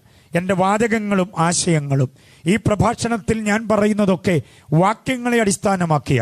ദേ കേട്ടോ, ഏത് ദൈവത്തിന്റെ പ്രസാദം? ഏതെങ്കിലും ഒരു ദൈവമല്ല, ഏകസത്യ ദൈവം. എവിടെയാ വാക്യം? യോഹന്നാൻ 17:3. ഏകസത്യ ദൈവത്തെ അറിയുന്നത് തന്നെ എന്തുവാകുന്ന? നിത്യജീവനാകുന്നു. 17:3 മറക്കല്ലേ. ഇനിയും ആ ഏകസത്യ ദൈവത്തിന്റെ പ്രത്യേകത എന്താ? അപ്പോസ്തലപ്രവൃത്തി 14 അതിന്റെ 15. ഗംഭീരമായൊരു പ്രഭാഷണമാണ്. സംസ്കൃതിയുടെ അനുഗ്രഹീതമായൊരു പട്ടണത്തിൽ നിന്നുകൊണ്ട് പൗലോസ് നടത്തുന്ന അതിശക്തമായൊരു പ്രഭാഷണം. തന്റെ പ്രഭാഷണത്തിന്റെ വശ്യതയിൽ ഓടിക്കൂടിയ ജനാവലിയോട് അവരുടെ ദൈവബോധം ഒന്ന് ഉണരേണ്ടതിന് പൗലോസ് കൊടുക്കുന്ന അതിമഹത്തായ ഒരു വിവരണമാണ് 14-15. തനിങ്ങനെ പറയുന്നു: ആകാശവും ഭൂമിയും സമുദ്രവും അവയിലുള്ള സകലതും ഉണ്ടാക്കിയ ജീവനായ ദൈവം. ഹല്ലേലൂയ. ആ വാക്യത്തിന് ഹല്ലേലൂയ മതിയോ? ഹല്ലേലൂയ പറയുന്നതിൽ നിങ്ങൾ കഴിഞ്ഞ വർഷത്തേക്കാൾ പിശുക്ക് കാട്ടുന്നുണ്ടെന്ന് എനിക്ക് തോന്നുന്നു. കേട്ടിരിക്കുന്നതിലെ ഉത്സാഹമാകാം ഒരുപക്ഷെ, പക്ഷേ ഈ വാക്യത്തിന് ഹല്ലേലൂയ പറഞ്ഞേ പറ്റുള്ളൂ. കാരണം ഏകസത്യ ദൈവത്തിന്റെ മൊത്തത്തിലുള്ള ഒരവസ്ഥാവിശേഷത്തെ വാക്കുകൊണ്ട് വരച്ചു കാട്ടുകയാ. വാഗ്മിത്വത്തിന്റെ അതിശക്തമായ നിലയിൽ ശോഭിക്കുന്ന പൗലോസ് താൻ പറയുന്നത് കേട്ടോ: ആകാശം അതിലുള്ളതെല്ലാം, ഭൂമി അതിലുള്ളതെല്ലാം, സമുദ്രം അതിലുള്ളതെല്ലാം ഉണ്ടാക്കിയ ദൈവം എന്നല്ല, പിന്നെ ജീവനായ ദൈവം. മലയാളത്തിലേക്ക് ലിപിയന്ത്രണം ചെയ്തപ്പോ ജീവനുള്ള ദൈവം എന്നായിപ്പോയതാ. ജീവനുള്ള ദൈവമല്ല, ജീവനായ ദൈവം. കൊലോസ്യർ 3:3-4 വാക്യങ്ങളിൽ ജീവനായ ദൈവം 3:3 ജീവനായ ക്രിസ്തു എന്ന പറയുക. അതാണ് യഥാർത്ഥ പ്രയോഗം. ജീവനുള്ള ദൈവം എന്ന് പറഞ്ഞാൽ ആ ജീവൻ എവിടുന്നോ വന്നതാ. കുറെ കഴിയുമ്പോൾ അത് പോകാൻ സാധ്യതയുണ്ട്. മനസ്സിലായോ? ജീവനുള്ളത് എന്ന് പറഞ്ഞാൽ ആ ജീവൻ പോകാൻ യോ ചത്തില്ല ജീവനുണ്ട് എന്ന് നമ്മൾ പറയാറുണ്ടല്ലോ. ആ ജീവൻ പോകാൻ സാധ്യതയുണ്ടെന്ന് അതിൻ്റെ അർത്ഥം. അതുകൊണ്ട് ജീവനുള്ള മനുഷ്യൻ, ജീവനുള്ള എലി, പുലി, പാമ്പ്, പഴുതാര എന്നൊക്കെ പറയാൻ കുഴപ്പമില്ല, അത് തെറ്റല്ല ഭാഷയിൽ. പക്ഷേ ദൈവത്തെ പറ്റി പറയുമ്പോൾ ജീവനുള്ള ദൈവം എന്ന് പറയല്ലേ, അത് മണ്ടത്തരമാ. ദൈവം ജീവനായ ദൈവമാണ് എന്ന് പറഞ്ഞാൽ അതിൻ്റെ അർത്ഥം ദൈവത്തിൽ നിന്ന് ജീവൻ എല്ലാവരിലേക്കും വ്യാപരിക്കപ്പെടുക. അവൻ ജീവന്റെ ഉറവിടമാണ് എന്നറിയണം. കഴിക്കുന്ന പോഷകമൂല്യം കൊണ്ട് ജീവൻ നിലനിർത്തുന്ന ശക്തി അല്ല ദൈവം. ദൈവം ജീവനാണ്. അതുകൊണ്ട് കൊലോസ്യ ലേഖനത്തിലെ 3:3 വാക്യം ജീവനായ ക്രിസ്തു എന്ന് പറയുന്ന പോലെ ഇവിടെ ജീവനായ ദൈവം എന്ന് തന്നെ വന്നേ മതിയാകുള്ളൂ. അവൻ ജീവന, നമ്മിൽ വ്യാപരിക്കുന്ന ജീവൻ ആ ദൈവത്തിൻ്റെതാണല്ലോ. മണ്ണുകൊണ്ട് മൺകായ പ്രതിമ ഉണ്ടാക്കിയിട്ട് അവനെ ആപാത ചൂടം നോക്കി മനസ്സിൽ സംപ്രീതനായ ദൈവം മൂക്കിലേക്ക് ജീവശ്വാസമൂതി ആ ജീവൻ കടം കൊണ്ടതല്ല, ദൈവത്തിന്റെ ജീവൻ നമ്മിൽ കൂതിയപ്പോഴാ നമ്മൾ ജീവനുള്ളവരായി മാറിയത്. അപ്പൊ ജീവനായ ദൈവം എന്ന് തന്നെ പറയണം. ഇനി ശ്രദ്ധിച്ചേ, ആ ജീവനായ ദൈവം ഉണ്ടാക്കിയതാണ് ഇതെല്ലാം. ഏത്?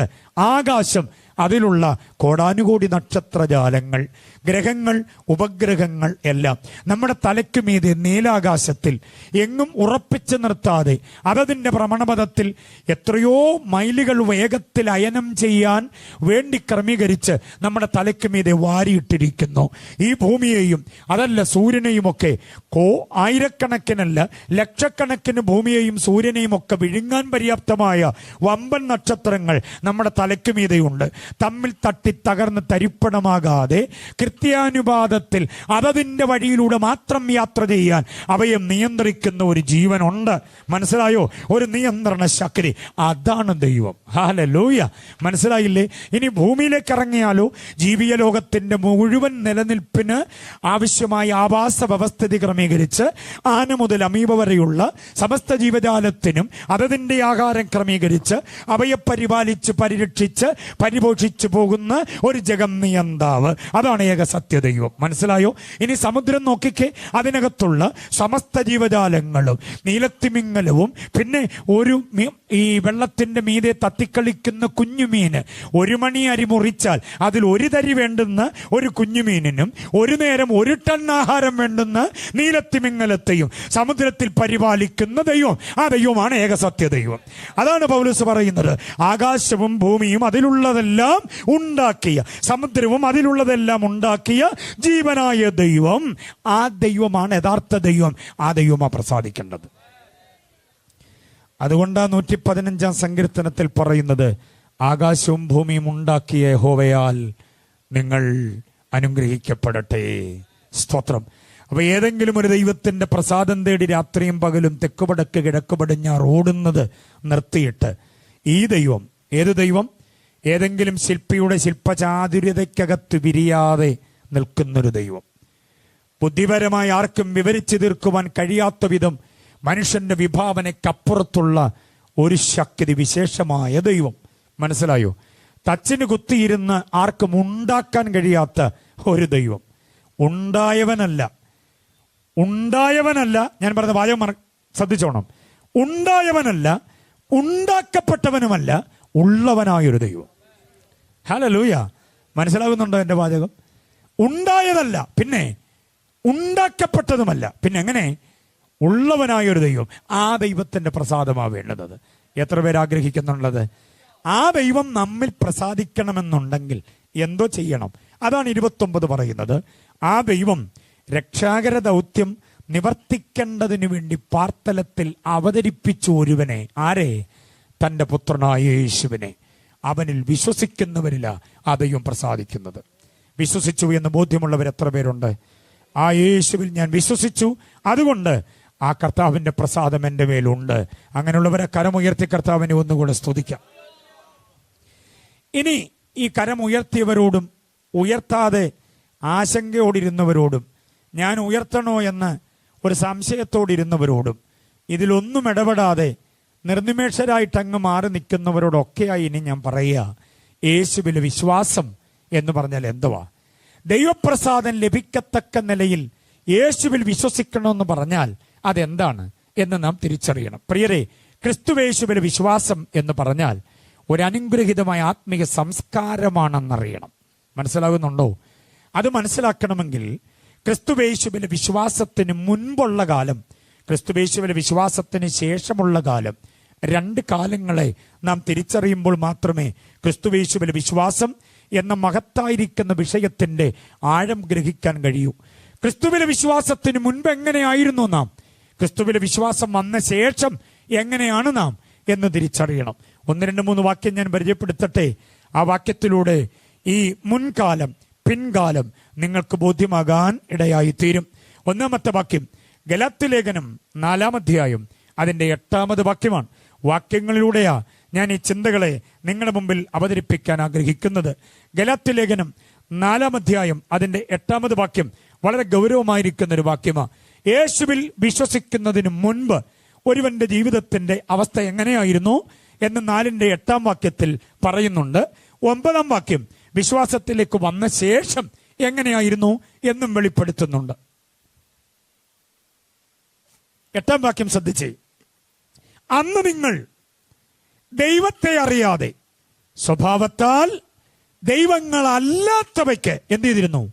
അടിമപ്പെട്ടിരുന്നു. ശ്രദ്ധിക്കണം ആ വാക്യം. അന്ന് നിങ്ങൾ എന്ന പൗലോസ് നമ്മുടെ വിശ്വാസ പൂർവ്വകാലത്തിലേക്കൊരു യാത്ര നമ്മെ കൊണ്ട് ചെയ്യിക്കുകയാണ്. അന്ന് നിങ്ങൾ എന്ന് വിശ്വാസം വരും മുൻപേ. ഏത് വിശ്വാസം? ദൈവം അയച്ച തന്റെ പുത്രനിൽ വിശ്വസിക്കുന്നതിന് മുൻപേ നിങ്ങൾ എവിടെയായിരുന്നു? ദൈവത്തെ അറിയാതെ സ്വഭാവത്താൽ ദൈവങ്ങളല്ലാത്തവയ്ക്ക് നിങ്ങൾ അടിമപ്പെട്ടിരുന്നു. മനസ്സിലാകുന്നുണ്ടോ ഞാൻ പറയുന്നത്? ദൈവം അല്ലാത്തവയ്ക്ക്, സ്വഭാവത്താൽ ദൈവമേ അല്ലായിരുന്നു അവ, പക്ഷേ കാര്യസാധ്യത്തിനു വേണ്ടി നമ്മൾ അവയെ കൊമ്പിട്ടിരുന്നു, ആരാധിച്ചിരുന്നു, നമിച്ചിരുന്നു, പ്രണമിച്ചിരുന്നു, പ്രണയിച്ചിരുന്നു. മനസ്സിലാകുന്നുണ്ടോ? പക്ഷേ ക്രിസ്തുവേശുവിന്റെ വിശ്വാസം നമ്മിലേക്ക് വന്ന ശേഷമോ നാം എന്തോ ചെയ്തു? ഇപ്പോൾ നിങ്ങൾ ദൈവത്തെ അറിഞ്ഞും, വിശേഷാൽ ആ ദൈവം നിങ്ങളെ അറിഞ്ഞുമിരിക്കെ. ഹല്ലേലൂയ. അതാ ക്രിസ്തുവേശുവിൽ വിശ്വാസം നമ്മിൽ വന്നപ്പോഴുള്ള മാറ്റം. എത്ര പേർക്ക് ബോധ്യമായി? അത്ര കണ്ട് അതൊന്നുകൂടെ വ്യക്തമാകാൻ ഗലാത്യ ലേഖനത്തിലെ തന്നെ 2 വാക്യം ഞാൻ തരാം. ആശയം ആഴത്തിൽ നിങ്ങളുടെ ഉള്ളിൽ ഗ്രഹിക്കാൻ. ഗലാത്യ ലേഖനം 3:23 വാക്യം നോക്കിക്കേ, എന്നിട്ട് 25 വാക്യം നോക്കണം. വേദോസ്തം എല്ലാവരുടെയും കയ്യിലുണ്ട്. നിങ്ങൾ പഠിക്കാൻ അറിയാൻ താല്പര്യത്തോടെയാ ശ്രദ്ധിക്കുന്നതെന്ന് എനിക്കറിയാം. 3:23 വാക്യം, വിശ്വാസം വരും മുൻപേ. കണ്ടോ അങ്ങനെ പ്രയോഗം? വിശ്വാസം വരും മുൻപേ. വിശ്വാസം വരും മുമ്പേ എങ്ങനെയായിരുന്നു? എങ്ങനെയൊക്കെയോ ആയിരുന്നു. ഏതാണ്ടിനെയൊക്കെ സേവിച്ചു, ആരാണ്ടെയൊക്കെ ആരാധിച്ചു, ആരാണ്ടരെയൊക്കെ പുറകെ പോയി, എന്തൊക്കെയോ ചെയ്തു, എവിടൊക്കെയോ വീണു, എവിടൊക്കെയോ എഴഞ്ഞു, എവിടൊക്കെയോ കൊടുത്തു, എവിടൊക്കെയോ കൊണ്ടു. എന്നാ വിശ്വാസം വരും മുമ്പേ. ഇനി 25 വാക്യത്തിന്റെ തുടക്കം നോക്കിക്കേ. വിശ്വാസം വന്ന ശേഷമോ എന്നാ പറയുക. വിശ്വാസം വന്ന ശേഷമോ എന്താ? പണ്ട് ചെയ്തതെല്ലാം വിട്ടു, അതെല്ലാം ഉപേക്ഷിച്ചു, ആ കർമ്മകാന്ഡം വിട്ടു, ആ യാഗയോഗം വിട്ടു, മനുഷ്യദൈവങ്ങളുടെ പുറകെ, ഉണ്ടാക്കി വെക്കപ്പെട്ടവന്റെ പുറകെ ഓടിയതെല്ലാം വിട്ടു. എന്നിട്ട് നമ്മൾ ഇപ്പോൾ എവിടെ വന്നു? ഗലാത്യർ 4:9 വന്നു. ഗലാത്യർ 4:9 എന്താ? ആ ദൈവത്തെ നിങ്ങൾ അറിഞ്ഞു, വിശേഷാൽ ആ ദൈവം നിങ്ങളെ അറിഞ്ഞു. അങ്ങനെ ഒരു ആത്മബന്ധത്തിലായി. എത്ര പേരങ്ങനെ ആയി? Praise the lord. അതാണ് യഥാർത്ഥ ക്രൈസ്തവീകത എന്ന് പറയുന്നത്. അതാണ് യഥാർത്ഥ ആത്മീകത. മനസ്സിലാകണം. Praise the lord. അപ്പോൾ വിശ്വാസം വരും മുൻപേ ഏതോ ചിലതിനെ ആരാധിക്കുകയും ആശ്രയിക്കുകയും അറിയുകയും അംഗീകരിക്കുകയും ചെയ്തിരുന്നു. പക്ഷെ വിശ്വാസം വന്ന ശേഷം ഒരൊറ്റ ദൈവം, ആ ദൈവത്തിങ്കിലേക്ക് നമ്മെ നടത്തിയത് ക്രിസ്തുയേശുവിലെ വിശ്വാസമാണ്. ഹല്ലേലൂയ. Praise the Lord. അതിൽ സന്തോഷിക്കുന്നവർ എത്ര പേരുണ്ട്? അവിടുത്തെ ഒരു വിശേഷണ പ്രയോഗം കണ്ടോ? 4:9, ആ ദൈവത്തെ നിങ്ങൾ അറിഞ്ഞും വിശേഷാൽ. അപ്പൊ നമ്മൾ ദൈവത്തെ അറിഞ്ഞല്ല വിശേഷം. പിന്നെ വിശേഷം എന്തുവാ? ദൈവം നമ്മളെ അറിഞ്ഞതാ. സഖാവ് പിണറായി വിജയൻ സാറിനെ അറിയാവോ? പിന്നെ അറിയാം, നമുക്കെല്ലാം അറിയാം. അറിയാമോന്ന് ചോദിക്കുന്നതിന് മുമ്പേ അറിയാമെന്ന് നിങ്ങൾ പറഞ്ഞല്ലോ. അറിയാം. അദ്ദേഹത്തിന്റെ നാടറിയാം, അദ്ദേഹത്തിന്റെ ഇപ്പോഴത്തെ പൊസിഷൻ അറിയാം, സ്വഭാവ സവിശേഷത ഏതാണ്ടൊക്കെ അദ്ദേഹത്തിന്റെ പ്രഭാഷണത്തിലൂടെയും പത്രപ്രസ്താവനകളിലൂടെ അദ്ദേഹത്തിന്റെ ചില നടപടികളിലൂടെ ഒക്കെ നമുക്ക് മനസ്സിലായി. പിണറായി വിജയൻ സാറിനെ കുറിച്ച് ഒരു 10 വാചകം എഴുതി തരാമെന്ന് ചോദിച്ചാൽ 10 മതിയോ എന്നാണ് നിങ്ങൾ ചോദിക്കുക. പിന്നെ അത്രയ്ക്ക് പ്രബുദ്ധരാ നമ്മൾ പൊതുകാര്യ വിജ്ഞാനീയത്തിൽ. പക്ഷെ എൻ്റെ അടുത്ത ഒരു ചോദ്യത്തിന് ഉത്തരം പറയണേ, അദ്ദേഹത്തിന് നിങ്ങളെ അറിയാവോ? അറിയില്ല. അതാ നമ്മുടെ പ്രശ്നം. സോണിയാഗാന്ധിയെ നമുക്ക് എല്ലാവർക്കും അറിയാം, പുള്ളിക്കാരിക്ക് നമ്മളെ അറിയാമോ? അറിയില്ല. നമ്മുടെ മോദിജി, ബഹുമാനപ്പെട്ട നമ്മുടെ പ്രൈം മിനിസ്റ്റർ, ആർക്കറിയാത്ത? എല്ലാവർക്കും അറിയാം. അദ്ദേഹത്തിന് നമ്മളെ അറിയാവോ? തൃശ്ശൂർ ഇങ്ങനെ ഒരാളുണ്ടെന്നുള്ള വിവരം അറിയാവോ? വർഷാവർഷം കാശ് മുടക്കി കൺവെൻഷൻ നടത്താൻ ഞങ്ങളുടെ ജീസൺ ബ്രദറിനെ പുള്ളിക്ക് അറിയത്തില്ലല്ലോ. എന്നാലും ജീസൺ ബ്രദറിന് അദ്ദേഹത്തെ അറിയാം. മനസ്സിലായോ? ഇതാ നമ്മുടെ അറിവ്. പക്ഷേ ആ അറിവുകൾക്കെല്ലാം ഉദാത്തമായ, ഉത്തമമായ, ഉന്നതമായ, ഉത്കൃഷ്ടമായ ഒരു അറിവ് എനിക്ക് എൻ്റെ ദൈവത്തെ അറിയാം. അതിനേക്കാൾ അധികം ആ ദൈവത്തിന് എന്നെ അറിയാം. എന്നെ അറിയാവുന്ന ഒരു ദൈവം, ആ ദൈവമാണ് നമ്മിൽ പ്രസാദിക്കേണ്ടത്. എത്ര പേർക്ക് ബോധ്യമായി ഞാൻ പറയുന്ന കാര്യം? എൻ്റെ ദൈവത്തിന് എന്നെ അറിയാം. എൻ്റെ സങ്കടം, എൻ്റെ ദുഃഖം, എൻ്റെ വേദന, എൻ്റെ കണ്ണിൻ്റെ നനവ്, എൻ്റെ കണ്ണ് നനഞ്ഞ കവിൾത്തടങ്ങളിലൂടെ ഒഴുകിയിറങ്ങിയാൽ ആ കണ്ണുനീരിൻ്റെ ഭാഷ അറിയാവുന്ന ഒരു ദൈവം ഉയരത്തിലുണ്ട്. ഞാനിനിയും വാക്കുകൾ അടുക്കടുക്കായി പറഞ്ഞ് പ്രാസമൊപ്പിച്ച് പ്രാർത്ഥിച്ചില്ലെങ്കിലും, താളമൊപ്പിച്ച് പാടിയില്ലെങ്കിലും, ദീർഘസമയം ഇരുന്ന് കരഞ്ഞ് പ്രാർത്ഥിച്ച് വാചകങ്ങൾ വ്യക്തമല്ലെങ്കിലും ഒരു നെടുവീർപ്പിട്ടാൽ അതിൻ്റെ ഭാഷ അറിയാവുന്ന ഒരു ദൈവമുണ്ട്. എൻ്റെ കൂട്ടത്തിലുള്ള പലർക്കും എന്നെ അറിയില്ലായിരിക്കാം, ജീവിത പങ്കാളിക്ക് മൊത്തത്തിൽ അറിയില്ല, മാതാപിതാക്കൾക്ക് അറിയില്ല, വളർത്തി വലുതാക്കിയ തലമുറയ്ക്ക് അറിയില്ല, ബന്ധുമിത്രാദികൾ ചാർച്ചക്കാർക്ക് അറിയില്ല, ഇടവക വൈദികൻ അറിയില്ല, പാസ്റ്റർക്ക് അറിയില്ല. പക്ഷേ ഞാൻ വേദനിക്കുന്നില്ല. എന്നെ അറിയാവുന്ന ഒരുവനുണ്ട്, എന്നെ നന്നായി അറിയുന്ന ഒരുവനുണ്ട്. അവൻ എന്നിൽ പ്രസാദിച്ചാൽ മതി. ആ ബോധ്യമുള്ളവർ കർത്താവിനെ സ്തുതിച്ചാട്ടെ. ഓ ഹല്ലേലൂയ. അപ്പൊ വിശ്വാസം നമ്മിലേക്ക് വരുന്നതിന് മുൻപ് നാം എങ്ങനെയായിരുന്നു? ഏതോ ദൈവങ്ങളുടെ പിന്നാലെ ആയിരുന്നു. പക്ഷെ വിശ്വാസം നമ്മിലേക്ക് വന്നപ്പോ നമ്മുടെ അവസ്ഥ എന്താ? ദൈവത്തെ അറിഞ്ഞും വിശേഷാൽ ആ ദൈവം നമ്മെ അറിഞ്ഞും ഇരിക്കുന്നു എന്നുള്ളതാണ് മഹത്വം. ഇനി കേൾക്കണോ? വിശ്വാസം വരും മുൻപേ നമ്മുടെ അവസ്ഥ എന്താ? ശോധന ചെയ്തോണേ, വ്യക്തിപരമായി പുനർവിചാരണ നടത്തണേ. അന്നും ഇന്നും തമ്മിലുള്ള വ്യത്യാസം. അന്നും പല ദൈവങ്ങളുടെ പുറകെ, ഇന്നും യേശുവിനെയും കൂടെ കൂട്ടിയെന്നുള്ളതേ ഉള്ളൂ. അതാണോ അവസ്ഥ? വേറെ പലതിനെയും നമിക്കുന്ന കൂട്ടത്തിൽ ഞായറാഴ്ച യേശുവേ എന്നും കൂടെ വിളിക്കുന്നുണ്ട്. അതാണോ വ്യത്യാസം? അത് യഥാർത്ഥ ക്രൈസ്തവീകതയല്ല. ഉണ്ടാക്കി വെച്ച വിഗ്രഹങ്ങളുടെ മുമ്പിൽ വണങ്ങുകയും ഏതൊക്കെയോ സങ്കല്പ ശക്തിയെ ആശ്രയിക്കുകയും അവയെ ആരാധിക്കുകയും അവയ്ക്ക് നേർച്ച കാഴ്ച അർപ്പണ തർപ്പണാദികൾ കൊടുക്കുകയും കൂട്ടത്തിൽ യേശുവേ സ്വോത്രം എന്ന് പറയുകയും ചെയ്യുന്നത് യഥാർത്ഥ ക്രൈസ്തവീകതയുടെ വിശ്വാസമല്ല. അവരിൽ ദൈവം പ്രസാദിക്കില്ല. യേശുവിലൂടെ ദൈവത്തെ അറിയണം, അവരിൽ മാത്രമാണ്. ഇനി രണ്ടാമത്തെ വ്യത്യാസം ഞാൻ പറയാം. ഗലാത്യ ലേഖനം 4:8-9 വാക്യങ്ങളിലൂടെ ഒന്നാമത്തെ വ്യത്യാസം കണ്ടു. രണ്ടാമത്തെ വ്യത്യാസം കേട്ടോണേ. ക്രിസ്തീയ വിശ്വാസം വരും മുൻപേ വന്ന ശേഷം എന്താന്നുള്ളത് നാം അറിയണം. എഫേസ്യ ലേഖനം 2-ാം അധ്യായം അതിൻ്റെ 1 മുതൽ താഴേക്കുള്ള വാക്യങ്ങൾ വായിക്കുമ്പോൾ അവിടെ നാം വായിക്കുന്നു, മുമ്പേ നിങ്ങൾ പാപത്തിൽ മരിച്ചവരായിരുന്നു, അകൃത്യത്തിലായിരുന്നു. കണ്ടോ? എന്നാ മുമ്പേ, കണ്ടില്ലേ? അന്ന് നിങ്ങൾ എന്ന് ഗലാത്യ ലേഖനം പറയുമ്പോൾ എഫേസ്യ ലേഖനകാരൻ പറയുകയാ, മുമ്പേ നിങ്ങൾ അകൃത്യത്തിലും പാപത്തിലും എന്തുവായിരുന്നു? ക്രിസ്തുവേശുവിലെ വിശ്വാസത്തിലേക്ക് വരുന്നതിന് മുമ്പ് മരിച്ചവരായിരുന്നു നമ്മൾ. മൃതാവസ്ഥയിലായിരുന്നു നമ്മൾ. താണ് തകർന്ന് തരിപ്പണമായി. പാപം നമ്മെ കൊന്നു കുഴിച്ചു മൂടിയിരുന്നു. അരുതരുതാത്തത് ചെയ്യുവാൻ നമ്മെ പാപം അതീശത്വത്തിലാക്കി. നമ്മുടെ യജമാനൻ പാപമായിരുന്നു. ഇനി താഴോട്ട് വായിച്ചു നോക്കണം നിങ്ങൾ. വാക്യഭാഗം ഞാൻ നിങ്ങൾക്ക് തന്നുവിടുകയാ ഹോംവർക്കായി. പഠിച്ചോണം ഇന്ന് രാത്രി വീട്ടിൽ. ആ ഭാഗം താഴോട്ട് വായിക്കുന്നു. ആകാശത്തിന്റെ അധികാരം, അനുസരണക്കേടിന്റെ മക്കളിൽ വ്യാപരിക്കുന്ന ആത്മാവിന് അധിപതിയായവനെ, ആകാശത്തിന്റെ ലക്ഷണങ്ങൾ, അന്ധകാര ശക്തിക്കൊക്കെ നാം അടിമപ്പെട്ടിരുന്നു. മനസ്സിലായോ?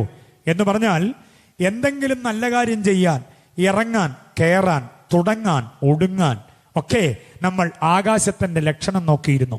നെറ്റിത്തടത്തിൽ കൈവച്ചിട്ട് മേഘപാളികളുടെ ഗതിവിഗതികൾ, കാറ്റിന്റെ വരവും പോക്കും, ചന്ദ്രന്റെ നിലപാട്, സൂര്യന്റെ ഗതി, മനസ്സിലായോ? ശുക്രൻ എവിടാ, പിന്നെ കേതു എവിടാ, രാഹു എവിടാ, ഇതൊക്കെ നോക്കിയിട്ടാ ഇറങ്ങണോ വേണ്ടയോ എന്ന് തീരുമാനിച്ചേ. അതാ ആകാശ ലക്ഷണങ്ങൾ. കണ്ടില്ലേ? അങ്ങനെയൊക്കെ ഉണ്ടായിരുന്ന ഒരക്കാലമുണ്ടായിരുന്നു. പക്ഷേ ക്രിസ്തുവേശുവിലെ വിശ്വാസം നമ്മിലേക്ക് വന്നപ്പോ അതെല്ലാം നാം വിട്ട് നാം ഇപ്പോൾ കർത്താവിന്റെ കൃപയിലായിരിക്കുന്നു. എത്ര പേർക്ക് പറയാൻ കഴിയും സ്തോത്രം?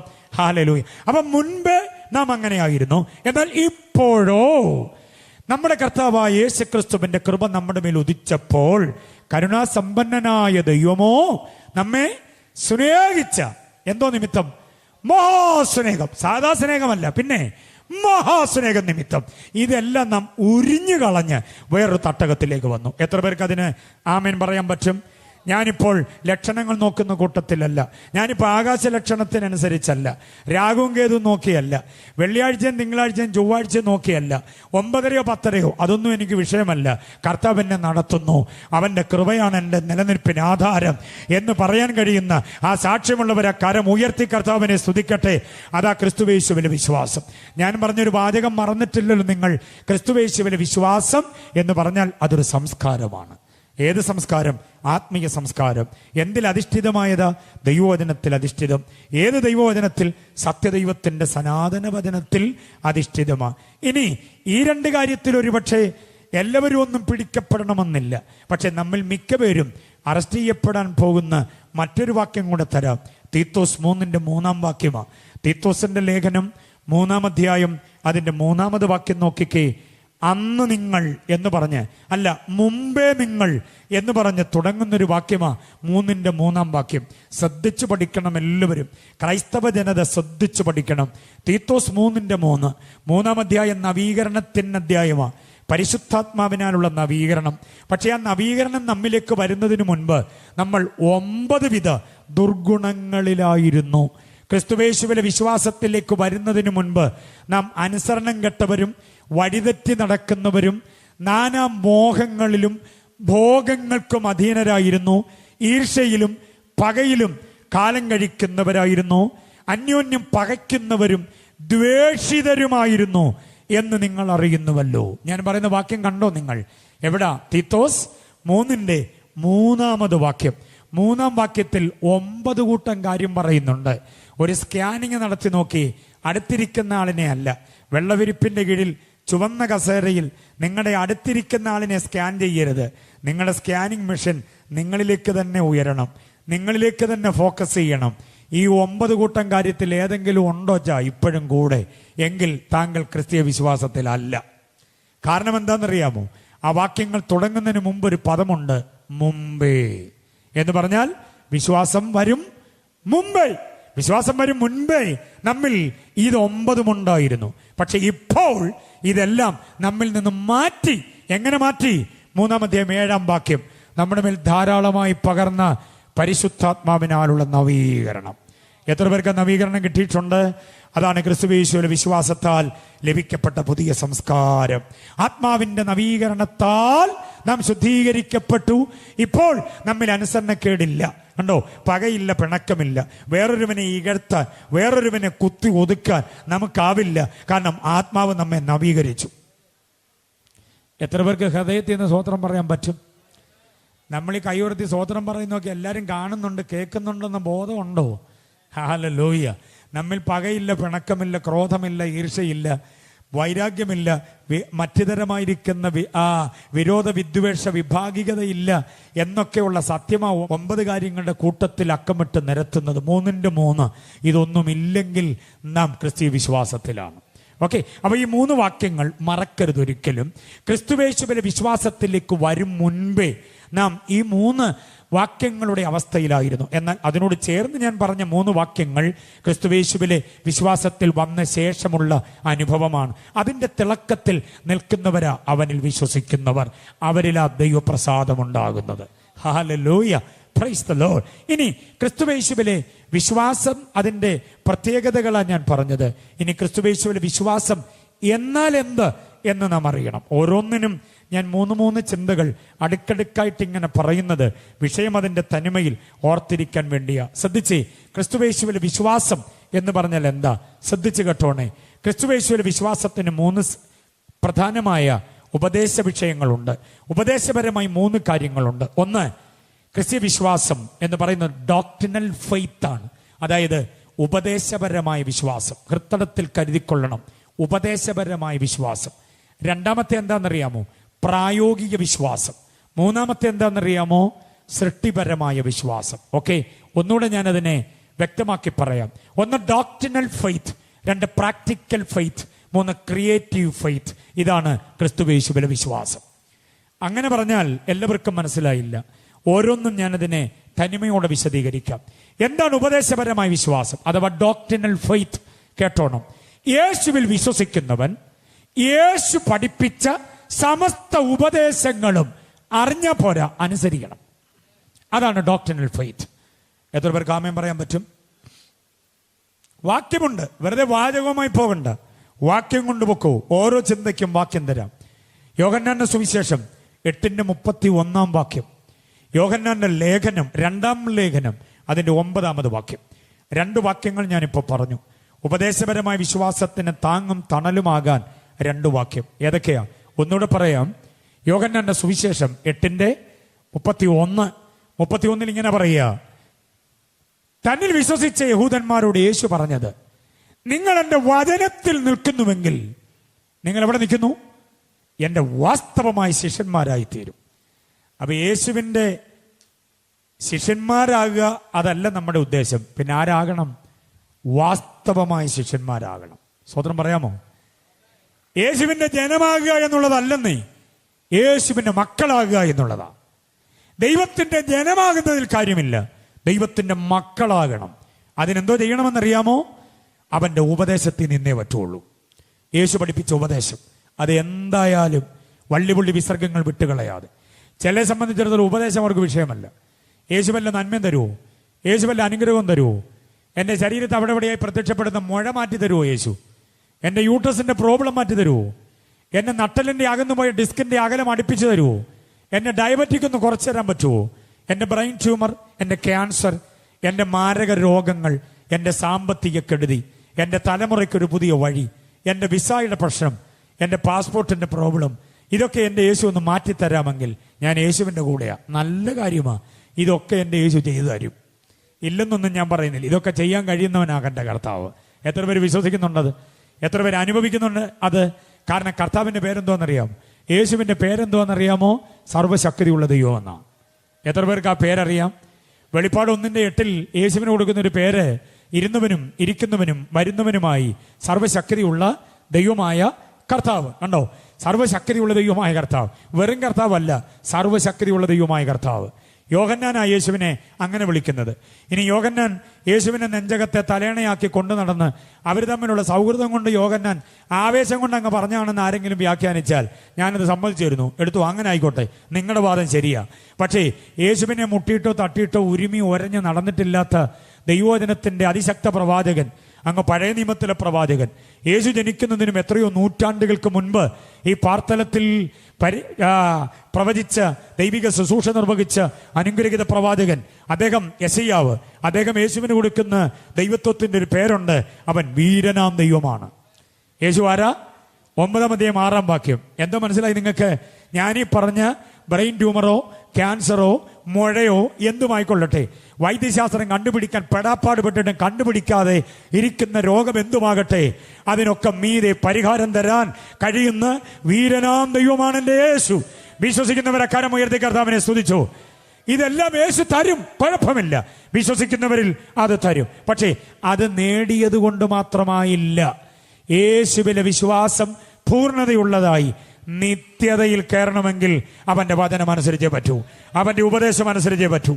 മഴ മാറിയെന്ന് പറഞ്ഞ സാക്ഷ്യവുമായി നിത്യത പോകത്തില്ലാണ്ടി. മനസ്സിലായോ? നട്ടെല്ലിന്റെ വളവ് നിവർത്തു യേശു. ആ സാക്ഷ്യവുമായി കയറി പോകത്തില്ല നിത്യതയിൽ. കോടികൾ കടമായിരുന്നു, എന്റെ യേശു ഒറ്റ നിമിഷം കൊണ്ട് എന്നെ കടച്ചിട്ട് കീറി തന്നു. നല്ല സാക്ഷ്യം കേൾക്കുമ്പോൾ എല്ലാവർക്കും സ്വോത്രം പറയാൻ പറ്റും. പക്ഷേ അതുകൊണ്ട് നിത്യതയിൽ കയറിപ്പോകാൻ പറ്റില്ല. നിത്യതയിൽ പോകണമെങ്കിൽ അവന്റെ ഉപദേശം വള്ളിപുള്ളി വിസർഗങ്ങൾ വിട്ടുകളയാതെ അനുസരിക്കണം. അതാണ് ഡോക്ട്രിനൽ ഫെയ്ത്ത് എന്ന് പറയുന്നത്. വിശ്വസിക്കാൻ കഴിയുന്നവർ എത്ര പേരുണ്ട്? ഈ വാക്കിനെ ഏറ്റെടുക്കുന്നവർ എത്ര പേരുണ്ട്? എന്റെ വാക്കല്ല, ദൈവത്തിന്റെ വചനം എന്റെ വചനത്തിൽ നിലനിൽക്കുന്നു എങ്കിൽ നിങ്ങൾ ശിഷ്യന്മാരല്ല, പിന്നെ ആരാ? വാസ്തവമായ ശിഷ്യന്മാർ. വാസ്തവമായ ശിഷ്യന്മാരെന്ന് പറഞ്ഞാൽ ആരാന്നറിയാമോ? കിലുകിലുക്കുന്ന കുന്തങ്ങളുടെ വെട്ടിത്തിളങ്ങുന്ന വായ്ത്തലയുള്ള വാളുകളുടെ പാതയോരങ്ങളിലെ പതിയിരിപ്പുകളുടെ മുമ്പിൽ അടിപതറാതെ നെഞ്ചുറപ്പോടെ നിൽക്കാൻ കഴിയുന്നവനാ വാസ്തവമായ ശിഷ്യൻ. ഉപരോധങ്ങൾ എത്ര വന്നാലും, നിയമവിരുദ്ധമായ നടപടി, നിയമങ്ങൾ എത്ര വിരുദ്ധമായി എഴുന്നേറ്റാലും, ആക്രോശങ്ങളും ആക്രന്ദനങ്ങളും ക്രൈസ്തവ പീഡനങ്ങൾ ഇന്നുള്ളതിലും 100 ഇരട്ടി മൂർച്ചയോടെ വന്നാലും യേശുവിന് വേണ്ടി തൻ്റെ ഇടത്തോടെ നിൽക്കാൻ കഴിയുന്നത് വാസ്തവമായ ശിഷ്യൻ. ബാക്കിയുള്ള ശിഷ്യന്മാരുണ്ടല്ലോ, ഓടും യേശുവിനെ ഒറ്റയ്ക്കാക്കി.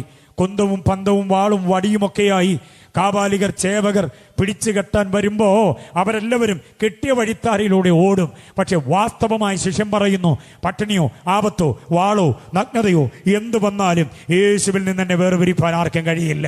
ആ ആത്മവിശ്വാസമുള്ളവരെ കരമുയർത്തി കർത്താവിനെ സ്തുതിക്കട്ടെ. അപ്പൊ ഞാൻ പറഞ്ഞു വരുന്ന ട്രാക്കിലേക്ക് നിങ്ങളെ കൊണ്ടുവരട്ടെ. യേശുവിൽ വിശ്വാസം എന്ന് പറഞ്ഞാൽ എന്താണ്? ഒന്നാമത്തെ ചിന്ത അത് ഡോക്ട്രിനൽ ഫെയ്ത്ത് ആണ്. അതായത് അവന്റെ വചനത്തിൽ നിലനിൽക്കുക, വചനമനുസരിക്കുക. തിക്തമായ, തീഷ്ണമായ, തീവ്രമായ, ദീപ്തമായ ഒരു വാക്യം കൂടെ തരാം. 2 തെസ്സലോനിക്കർ ലേഖനം 1:6 2 തെസ്സലോനിക്കർ 1:6. വാക്യങ്ങൾ ഒത്തിരി പറഞ്ഞു, ഒന്നും വായിപ്പിച്ചിട്ടില്ല. ആവർത്തിച്ച് പിന്നെ റെഫറൻസ് പറയുന്നത് വാക്യത്തിന്റെ തിട്ടം നിങ്ങൾക്ക് കിട്ടാനാ. 2 തെസ്സലോനിക്കർ 1:6 ഇങ്ങനെ പറയുക, ദൈവത്തെ അറിഞ്ഞും സുവിശേഷം അനുസരിച്ചുമിരിക്കണം. ദൈവത്തെ എന്തോ ചെയ്യണം? അറിയണം. സുവിശേഷം എന്തോ ചെയ്യണം? അനുസരിക്കണം. പ്രൈസലോ. സുവിശേഷം കേട്ടാ പോരാ, സുവിശേഷം അറിഞ്ഞാ പോരാ. സുവിശേഷം എന്തോ ചെയ്യണം? വർഷാവർഷം ഇവിടെ മുഴങ്ങുന്ന വചനമൊക്കെ സുവിശേഷത്തിന്റെ ശക്തമായ ഉപദേശ വചനങ്ങളാ. വെറുതെ ആവേശോജ്വലമാക്കി നിങ്ങളെ കുറെ ബഹളമുണ്ടാക്കി ഏതെങ്കിലുമൊക്കെ ആത്മീകമായിരിക്കുന്ന ഭൗതികമായ അനുഗ്രഹങ്ങൾ വാരിക്കോരി തരാനുള്ള ഒരു നടപടിയും ഇവിടെയില്ല. സത്യസുവിശേഷം അതിൻ്റെ ജനുവിനായി നിങ്ങൾക്ക് നൽകിത്തരുന്നതിൻ്റെ കാരണം ഈ വചനത്തിൽ നിലനിൽക്കുന്നവൻ, അനുസരിക്കുന്നവൻ മാത്രമേ വാസ്തവ ശിഷ്യന്മാരാകൂ. അവരുടെ പ്രാണൻ ഇവിടെ പൊലിഞ്ഞാലും, ഞങ്ങളിവിടെ നിന്ന് പാടുകയോ പ്രസംഗിക്കുകയോ ചെയ്യുമ്പോൾ ഈ ചുവന്ന പരവതാനിയിലേക്ക് മൂക്കും കുത്തി വീഴേണ്ട വന്നാലും, തല്ലി തകർത്ത് തരിപ്പണമാക്കിയാലും സന്ദേഹമില്ല, സന്താപമില്ല, പരാതിയും പരിദേവനവുമില്ല. ഈ വെള്ളവിരിപ്പ് താണ്ടി മുകളിലോട്ട് കയറിയ ഞങ്ങളുടെ വീടാണ് മോളിൽ, അവിടേക്ക് അങ്ങ് പ്രവേശിക്കുക. അതുകൊണ്ട് ആത്മസമർപ്പണത്തോടെ വ്യക്തമായി തൻ്റെ ഇടമായി പറയുകയാ, യേശുവിലെ വിശ്വാസം ഉപദേശം അനുസരിക്കുന്നതിലൂടെ തെളിയണം. ഭൗതിക കാര്യപരിപാടികൾ വാരിക്കോരി കിട്ടിയിട്ടുള്ളത് കൊണ്ട് യേശുവിന് എന്നോട് ഭയങ്കര പ്രേമമാ എന്ന് ചിന്തിക്കരുത്. ഉപദേശത്തിൽ നിൽക്കുന്നവനെ മാത്രമേ കർത്താവ് താനിരിക്കുന്ന ഇടത്ത് കൊണ്ടുപോകുകയുള്ളൂ. നിന്റെ നാമത്തിൽ ഭൂതങ്ങൾ പുറത്തായി, നിന്റെ നാമത്തിൽ വീര്യപ്രവൃത്തികൾ ചെയ്തു, നിന്റെ നാമത്തിൽ രോഗങ്ങൾ സൗഖ്യമായി എന്നൊക്കെ ആളുകൾ വാതോരാതെ പറയുമ്പോൾ അടഞ്ഞ മുറിയുടെ അപ്പുറത്ത് നിന്നുകൊണ്ട് യേശു പറയുന്നു, ഞാൻ നിങ്ങളെ അറിയുന്നില്ല. അപ്പൊ അവര് പറഞ്ഞു, പൊന്നു കർത്താവെ തുറക്കണേ, നിന്റെ നാമത്തിലാ ഞങ്ങൾക്ക് ഇതെല്ലാം കിട്ടി. യേശു പറയുന്നു, ശരിയായിരിക്കും, പക്ഷേ ഞാൻ നിങ്ങളെ അറിയുന്നില്ല. സൗഖ്യം കിട്ടിയവനും സൗഖ്യം കൊടുത്തവനും ഭൂതം ഇറങ്ങിയവനും ഇറക്കിയവനും ദേ വെളിക്കിടന്ന് കൊട്ടുക, മുട്ടുക, തട്ടുക. യേശു പറയുന്നു, അറിയുന്നില്ല. അപ്പോഴും യേശു ഒറ്റയ്ക്കല്ല, അകത്തൊരുപറ്റം ആളുകളുണ്ട്. അവരുടെ പ്രത്യേകത എന്താ? അവരുടെ ഭാഗ്യം എന്താ? അവർ വചനത്തിൽ നിലകൊണ്ടവരാണ്. എന്ത് വില കൊടുത്തും വചനത്തിനു വേണ്ടി നിലകൊണ്ടവരാ. എഴുതിക്കെട്ടിയ സനാതന ഉപദേശ സത്യങ്ങളെ നെഞ്ചോടടുപ്പിച്ച് ഈ പുസ്തകത്തിലെ വചനത്തിനു വേണ്ടി ജീവിതത്തെ സമർപ്പിച്ചവരാണ് യഥാർത്ഥ ക്രിസ്തീയ വിശ്വാസികൾ. അവരിൽ ദൈവം പ്രസാദിക്കുന്നത്. അപ്പൊ ദൈവം പ്രസാദിക്കണമെങ്കിൽ യേശുവിൽ വിശ്വസിക്കണം. യേശുവിൽ വിശ്വസിക്കുക എന്ന് പറഞ്ഞാൽ അവന്റെ വചനത്തെ അനുസരിക്കുക എന്ന, അതാണ് ഡോക്ട്രിനൽ ഫെയ്ത്ത്. ഇനി രണ്ടാമത്തേതും മൂന്നാമത്തേതും കൂടെ വേഗം ഞാൻ പറയാം. 9 മണി എന്നുള്ളത് പിരിയാനുള്ള നേരമാ എന്ന് ചിലരൊക്കെ എഴുന്നേറ്റ് തെളിവ് തരുന്നുണ്ട്. അതുകൊണ്ട് നീട്ടുന്നില്ല ഞാൻ. ഓക്കെ, 2 കാര്യം കൂടെ പറഞ്ഞു നിർത്താം. രണ്ടാമത്തെ ചിന്ത എന്താണെന്നറിയാമോ? പ്രായോഗിക വിശ്വാസമാണ്. അതാ പ്രാക്ടിക്കൽ ഫെയ്ത്ത് എന്ന് പറയുന്നത്. എന്താ പ്രാക്ടിക്കൽ ഫെയ്ത്ത്? ശ്രദ്ധിച്ച് കേട്ടോണം. 1 ഉപദേശപരമായ വിശ്വാസം, 2 പ്രായോഗിക വിശ്വാസം. എന്ന് പറഞ്ഞാൽ എന്താ? ഉപദേശം അനുസരിച്ചാൽ മാത്രം പോരാ, ഉപദേശം അനുസരിക്കുന്നത് ജീവിതത്തിൽ പ്രകടമാക്കണം. എന്ന് പറഞ്ഞാൽ ഞാൻ യേശുവിനെ വിശ്വസിക്കുന്നു, യേശു എന്റേതാ, ഞാൻ യേശുവില, യേശു എന്നില എന്നുള്ള വസ്തുത നാട്ടുകാർക്ക് ജീവിതം കൊണ്ട് ബോധ്യമാകണം. സ്വോത്രം എല്ലാവരും പറയുന്നില്ലല്ലോ. എല്ലാവരും സ്വോത്രം പറഞ്ഞേ പറ്റൂ. Price the Lord. ഈ ചിന്ത അത്ര തീഷ്ണമാണ്.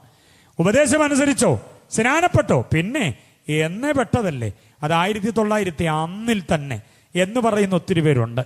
2000 കഴിഞ്ഞതിന് ശേഷം ഞാൻ പെട്ടു എന്ന് പറയുന്ന പുതിയ വിശ്വാസികളുമുണ്ട്. സ്നാനപ്പെട്ടു, നല്ല കാര്യം. പക്ഷെ പെട്ട ശേഷം സ്നാനാനന്തര ജീവിതം നാട്ടുകാർക്ക് ബോധ്യമായിട്ടുണ്ടോ? പ്രാക്ടിക്കൽ ഫെയ്ത്ത് എന്ന് പറയുന്നത് അതാ. മനസ്സിലായോ? ഈ നാട്ടിലൊരു ദൈവപുരുഷനുണ്ട്, നമുക്ക് അവന്റെ അടുക്കൽ പോകാം.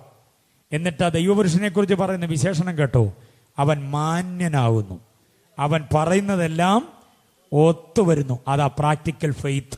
എത്ര പേർക്ക് സ്വോത്രം പറയാൻ പറ്റും? ഒരു മുതലാളി കവലയിലിറങ്ങി ഒരു പെങ്കൊച്ചിനെ കുറിച്ച് അന്വേഷിച്ചു. എന്റെ കണ്ടത്തിൽ പുതുതായിട്ട് പെറുക്കാൻ വന്നൊരു പെങ്കൊച്ച്, മോവാബി യുവതിയാന്നാ കേട്ടെ. നിങ്ങൾക്കറിയാവോ എങ്ങനുണ്ട് അവള്? കണ്ടെത്തി നിർത്താൻ കൊള്ളാവുന്നതാണോ? മുതലാളിയുടെ നേരെ എല്ലാവരും തൊഴുതു പിടിച്ചുകൊണ്ട് പറഞ്ഞു, പൊന്നു സാറേ കയറ്റിവിടല്ലേ, അവളൊരു ഉത്തമ സ്ത്രീയാണ്. അണ്ട് അതാ പ്രാക്ടിക്കൽ ഫെയ്ത്ത്. മനസ്സിലാവുന്നുണ്ടോ? നമ്മളെക്കുറിച്ച് നാളെ കാതോട് കാതോരം ആരെങ്കിലും അന്വേഷിച്ചാൽ, ഈ ചോദ്യം ചോദിക്കുമ്പം അവരെല്ലാവരും നമ്മളെക്കുറിച്ച് എന്തു പറയുമെന്നതിൻ്റെ അടിസ്ഥാനമാണ് നമ്മുടെ ജീവിതം. പ്രായോഗിക തലത്തിൽ വിശ്വാസമുണ്ടോ ഇല്ലയോ എന്നുള്ളത് ബോധ്യമായവർക്കായി ദൈവത്തെ സ്തുതിക്കുന്നു. കുഞ്ഞുങ്ങൾ കേൾക്കാൻ വേണ്ടി പറയാം, പഠിക്കുന്ന സ്കൂളിലും കോളേജിലും ഒരു ദൈവ പൈതലാണെന്നുള്ള സാക്ഷ്യത്തോടെ നിൽക്കാൻ കഴിയുന്നത് ആ പ്രായോഗിക വിശ്വാസം. മനസ്സിലായില്ലേ? ഇങ്ങനെ തെറിച്ച ഒരു പെങ്കൊച്ച്, എൻ്റെ ദൈവമേ തലതെറിച്ച ഒരു ചെറുക്കൻ, അതാരുടെയാ എന്ന് ചോദിക്കുമ്പോൾ ഇന്നടത്തെയാ, അയ്യോ ആ പ്രാർത്ഥിക്കുന്ന അമ്മാമ്മയുടെയോ എന്ന് പറയാൻ ഇടയാകരുത്. നമ്മുടെ കുഞ്ഞുങ്ങൾ അവരെ കാണുമ്പോഴേ ക്രിസ്തീയ വിശ്വാസത്തിൻ്റെ പ്രദർശനങ്ങളാകണം. പെട്ടകം തുറന്ന് നോക്കിയപ്പോഴേ ഇള്ളേന്ന് കരയുന്ന പഴന്തുണിക്കകത്ത് പൊതിഞ്ഞ ഒരു കുഞ്ഞ്, അതിനെ കോരി വാരിയെടുത്ത് ഫറവോന്റെ പുത്രി തുരുതുരാ ചുംബിച്ചു. കാരണം കുഞ്ഞുങ്ങളില്ലാത്തൊരു ദാമ്പത്യമായിരുന്നു അവളുടേത്. അതുകൊണ്ടൊരു കുഞ്ഞിനെ കിട്ടിയപ്പോഴേ വർദ്ധിച്ച സന്തോഷത്തോടെ ഒത്തിരി ഉമ്മ കൊടുത്തിട്ട് അവൾ ആദ്യം പറഞ്ഞൊരു വാചകം പ്രാക്ടിക്കൽ ഫെയ്ത്തിന് തെളിവാ, സംശയമില്ല, ഇത് എബ്രായ വൈദ്യങ്ങളിൽ ഒന്ന് തന്നെ, എഴുതി വെച്ചിട്ടൊന്നുമില്ല, മുഖത്തത് പ്രകടമാണ്. മനസ്സിലായോ? നമ്മൾ ദൈവമക്കളാണ് തെളിയിക്കണമെങ്കിൽ ഒത്തിരി അന്യഭാഷ പറഞ്ഞ് കേൾപ്പിച്ചേ പറ്റൂ, ഒത്തിരി കൈയടിച്ച് കേൾപ്പിച്ചേ പറ്റൂ. ദൈവം ഒരു വിശ്വാസിയായിരുന്നോ? അതേ വിശ്വാസി. അയ്യോ എനിക്ക് മനസ്സിലായതേ ഇല്ല കേട്ടോ. എന്നിട്ട് ഇപ്പം എങ്ങനെ മനസ്സിലായി? അല്ല, ഫോൺ ചെയ്തപ്പോൾ ആരോട് പ്രൈസറോട് പറയുന്നത് കേട്ടോ, അന്നേരം മനസ്സിലായി. അപ്പോൾ ആ പ്രൈസറോട് പറഞ്ഞില്ലായിരുന്നേ അതും എന്ത് ചെയ്യത്തില്ല, മനസ്സിലാകുകയില്ല. മനസ്സിലായോ? ജീവിതം കൊണ്ട് മനസ്സിലാക്കണം മറ്റുള്ളവർ നാം ദൈവ പൈതല. അതാ പ്രാക്ടിക്കൽ ഫെയ്ത്ത്. അവിടെയാ ദൈവപ്രസാദം. എത്ര പേർക്ക് ബോധ്യമായി? ഇനിയും പറയട്ടെ, ഇങ്ങനെ ഒത്തിരി പറയാനുണ്ട്. അച്ഛാന്നാണോ ചേട്ടാന്നാണോ അണ്ണാന്നാണോ അതോ ദേ ദോണ്ടേ എണ്ണം കണ്ടൊന്ന് വിളിച്ചെന്ന് അറിയത്തില്ല. ഏതായാലും ഭാര്യ ഭർത്താവിനെ വിളിച്ചു.